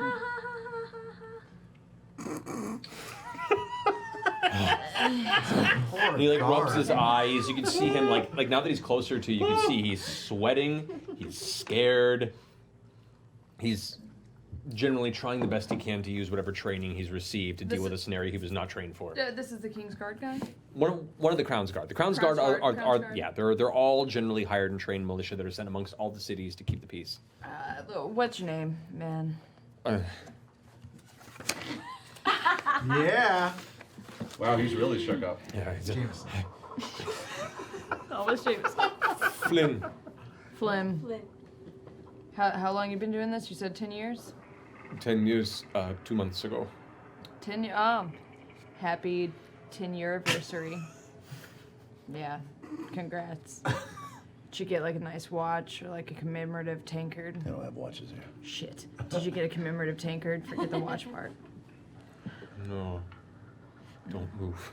I'm not moving, man. Hey. Hey, Flynn. Hey, Flynn. Hey, man. How about first we put the swords down because we kind of like All of us have our helped. weapons down. Yeah. You're fine. Are any of us high charisma? At this point, Because it don't seem like it. the flaps at the front of the tent, the entranceway, fold in, and you watch as 1, 2, 3, 4, 6, 10 Crown's Guard begin filtering into the chamber. He watches one man who, the one who has his helmet off and kind of under his shoulder. He's maybe in his early 40s or so, very short brown hair with patches of gray, somewhat jaundiced skin. Molly, you've encountered this man once before when you entered the city. He approaches Gustav right now with a commanding voice. I had a gut feeling that you were nothing but trouble when you came into our town. Gustav turns around.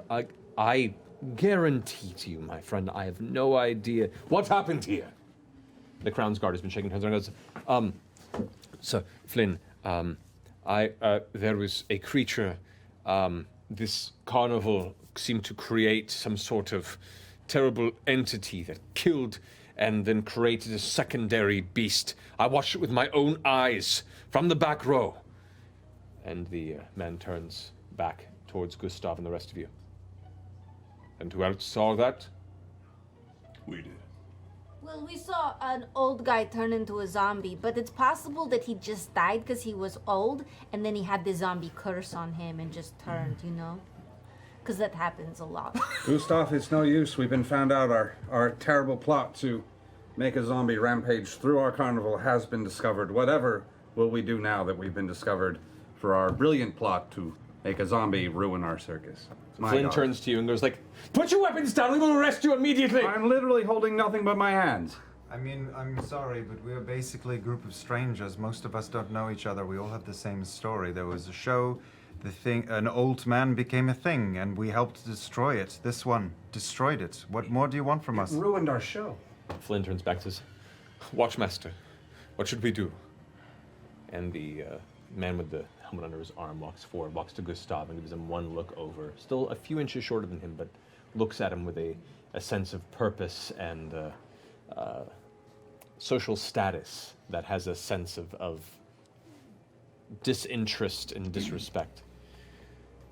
You, sir, and your orc, and your circus are considered currently under arrest. Who else belongs to your merry band? He looks about at this and Gustav goes, the orc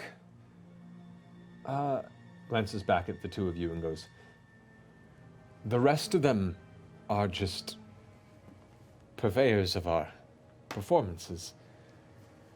He was just joking earlier, right? Make a deception check. Oh. Oh boy. Nope. Oh no. And you Is that a 1? are also under arrest. Oh no. Oh no. The rest of you, what are your names? Shirley.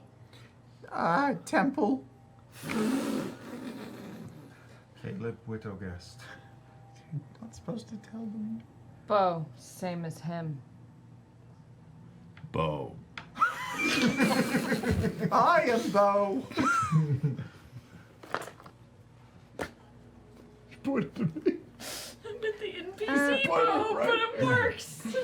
Using the holodeck, man. Here's the thing, oh, it's Mary, by the way, but, I think I know who might know what has happened here. Do you? Tell me. We'll have to go get her. And who is this? She is the singer that made this all happen.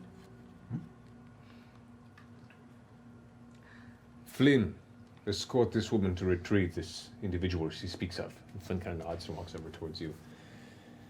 She's really shy though, and I hear she only talks to tieflings. So you should probably send Stay where you my brother are. along, because he's really good with that stuff. With that. Try not to stab any random people on your way there, Flynn. You're doing good. My men tell me that the rest of you helped destroy these fiends. Is that correct? Yeah? Yeah. Then on the behalf of the Starosta, I appreciate your aid. But until this investigation is complete, you are all under investigation from us. Where are you staying? The Nestle Nook Inn. Good. Nested. Yep. Nestled. Nestle? Yeah, right. Oh, shit. One letter, I have an god damn it. intelligence of 14. I know what I'm doing. Hey! Do not, Upgrade you. do not leave the city unless you are told otherwise. Should you do so, I have your names, and I can have the full might of the Cerberus Assembly track you down. You, Flynn, retrieve this girl. While you all stand in this tent, Flynn approaches you and kind of walks a little bit behind you, weapon drawn, but at the side. Do you lead him out of the tent? Okay.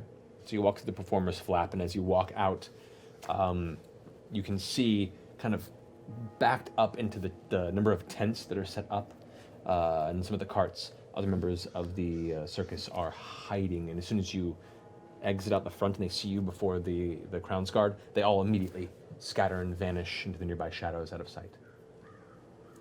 The two of you walk out into the center, kind of the fire crackling in the small pit off to the side. All right, where is this this girl you speak of? She's in the back in the tents. Show me. Follow me. Okay, he follows you. Which tent do you lead him to?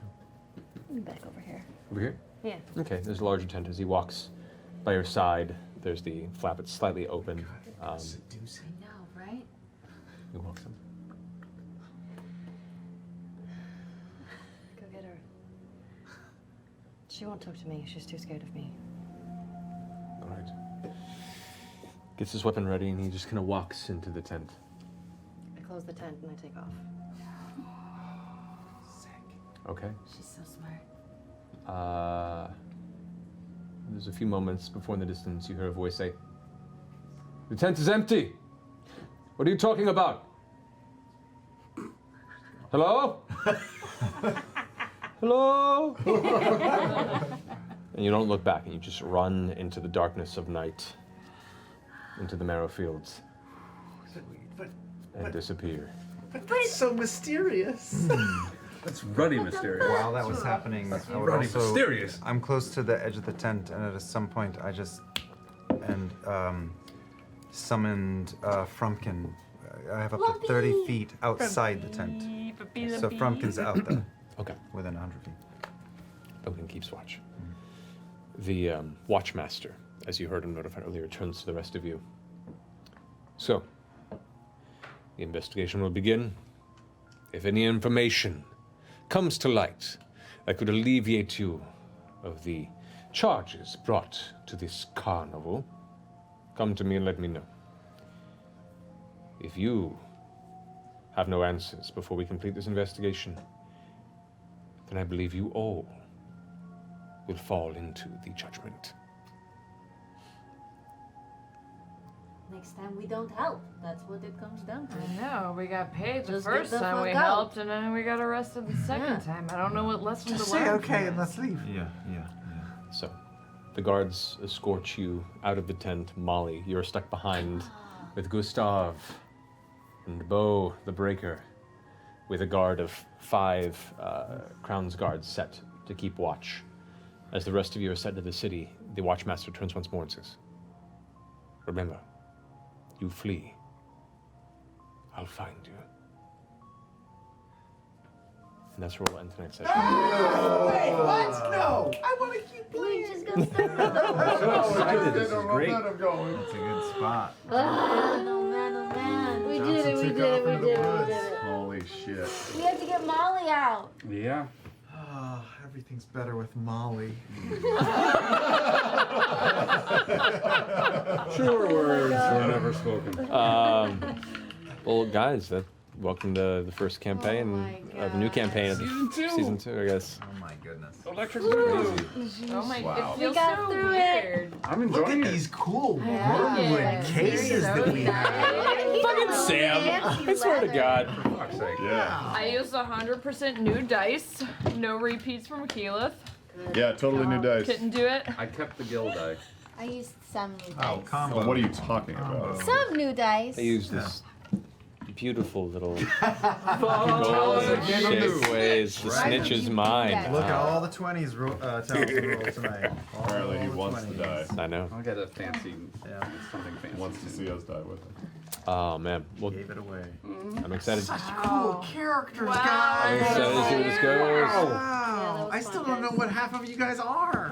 Oh yeah, it didn't all get What's revealed. Travis? Everyone did something that revealed them tonight. You know. I don't know nothing. I don't know how Should to we play all D&D. say in case you're Sam and you don't know? I'm a ballerina. He's a prima. Pretty fancy. Yeah. Uh-huh. Well, guys, Worked very hard. Happy New Year. Happy New Year. Welcome back. Happy New Year to you guys. Thank you for coming along with us on this first episode of the new journey. Thank you, Backblaze and D&D Beyond, for being awesome sponsors, partners in this going forward. Thank you, Wormwood, for this amazing table. Thank you guys for coming along with us this evening for our first dive into this new venture. Hope you enjoyed it. We did.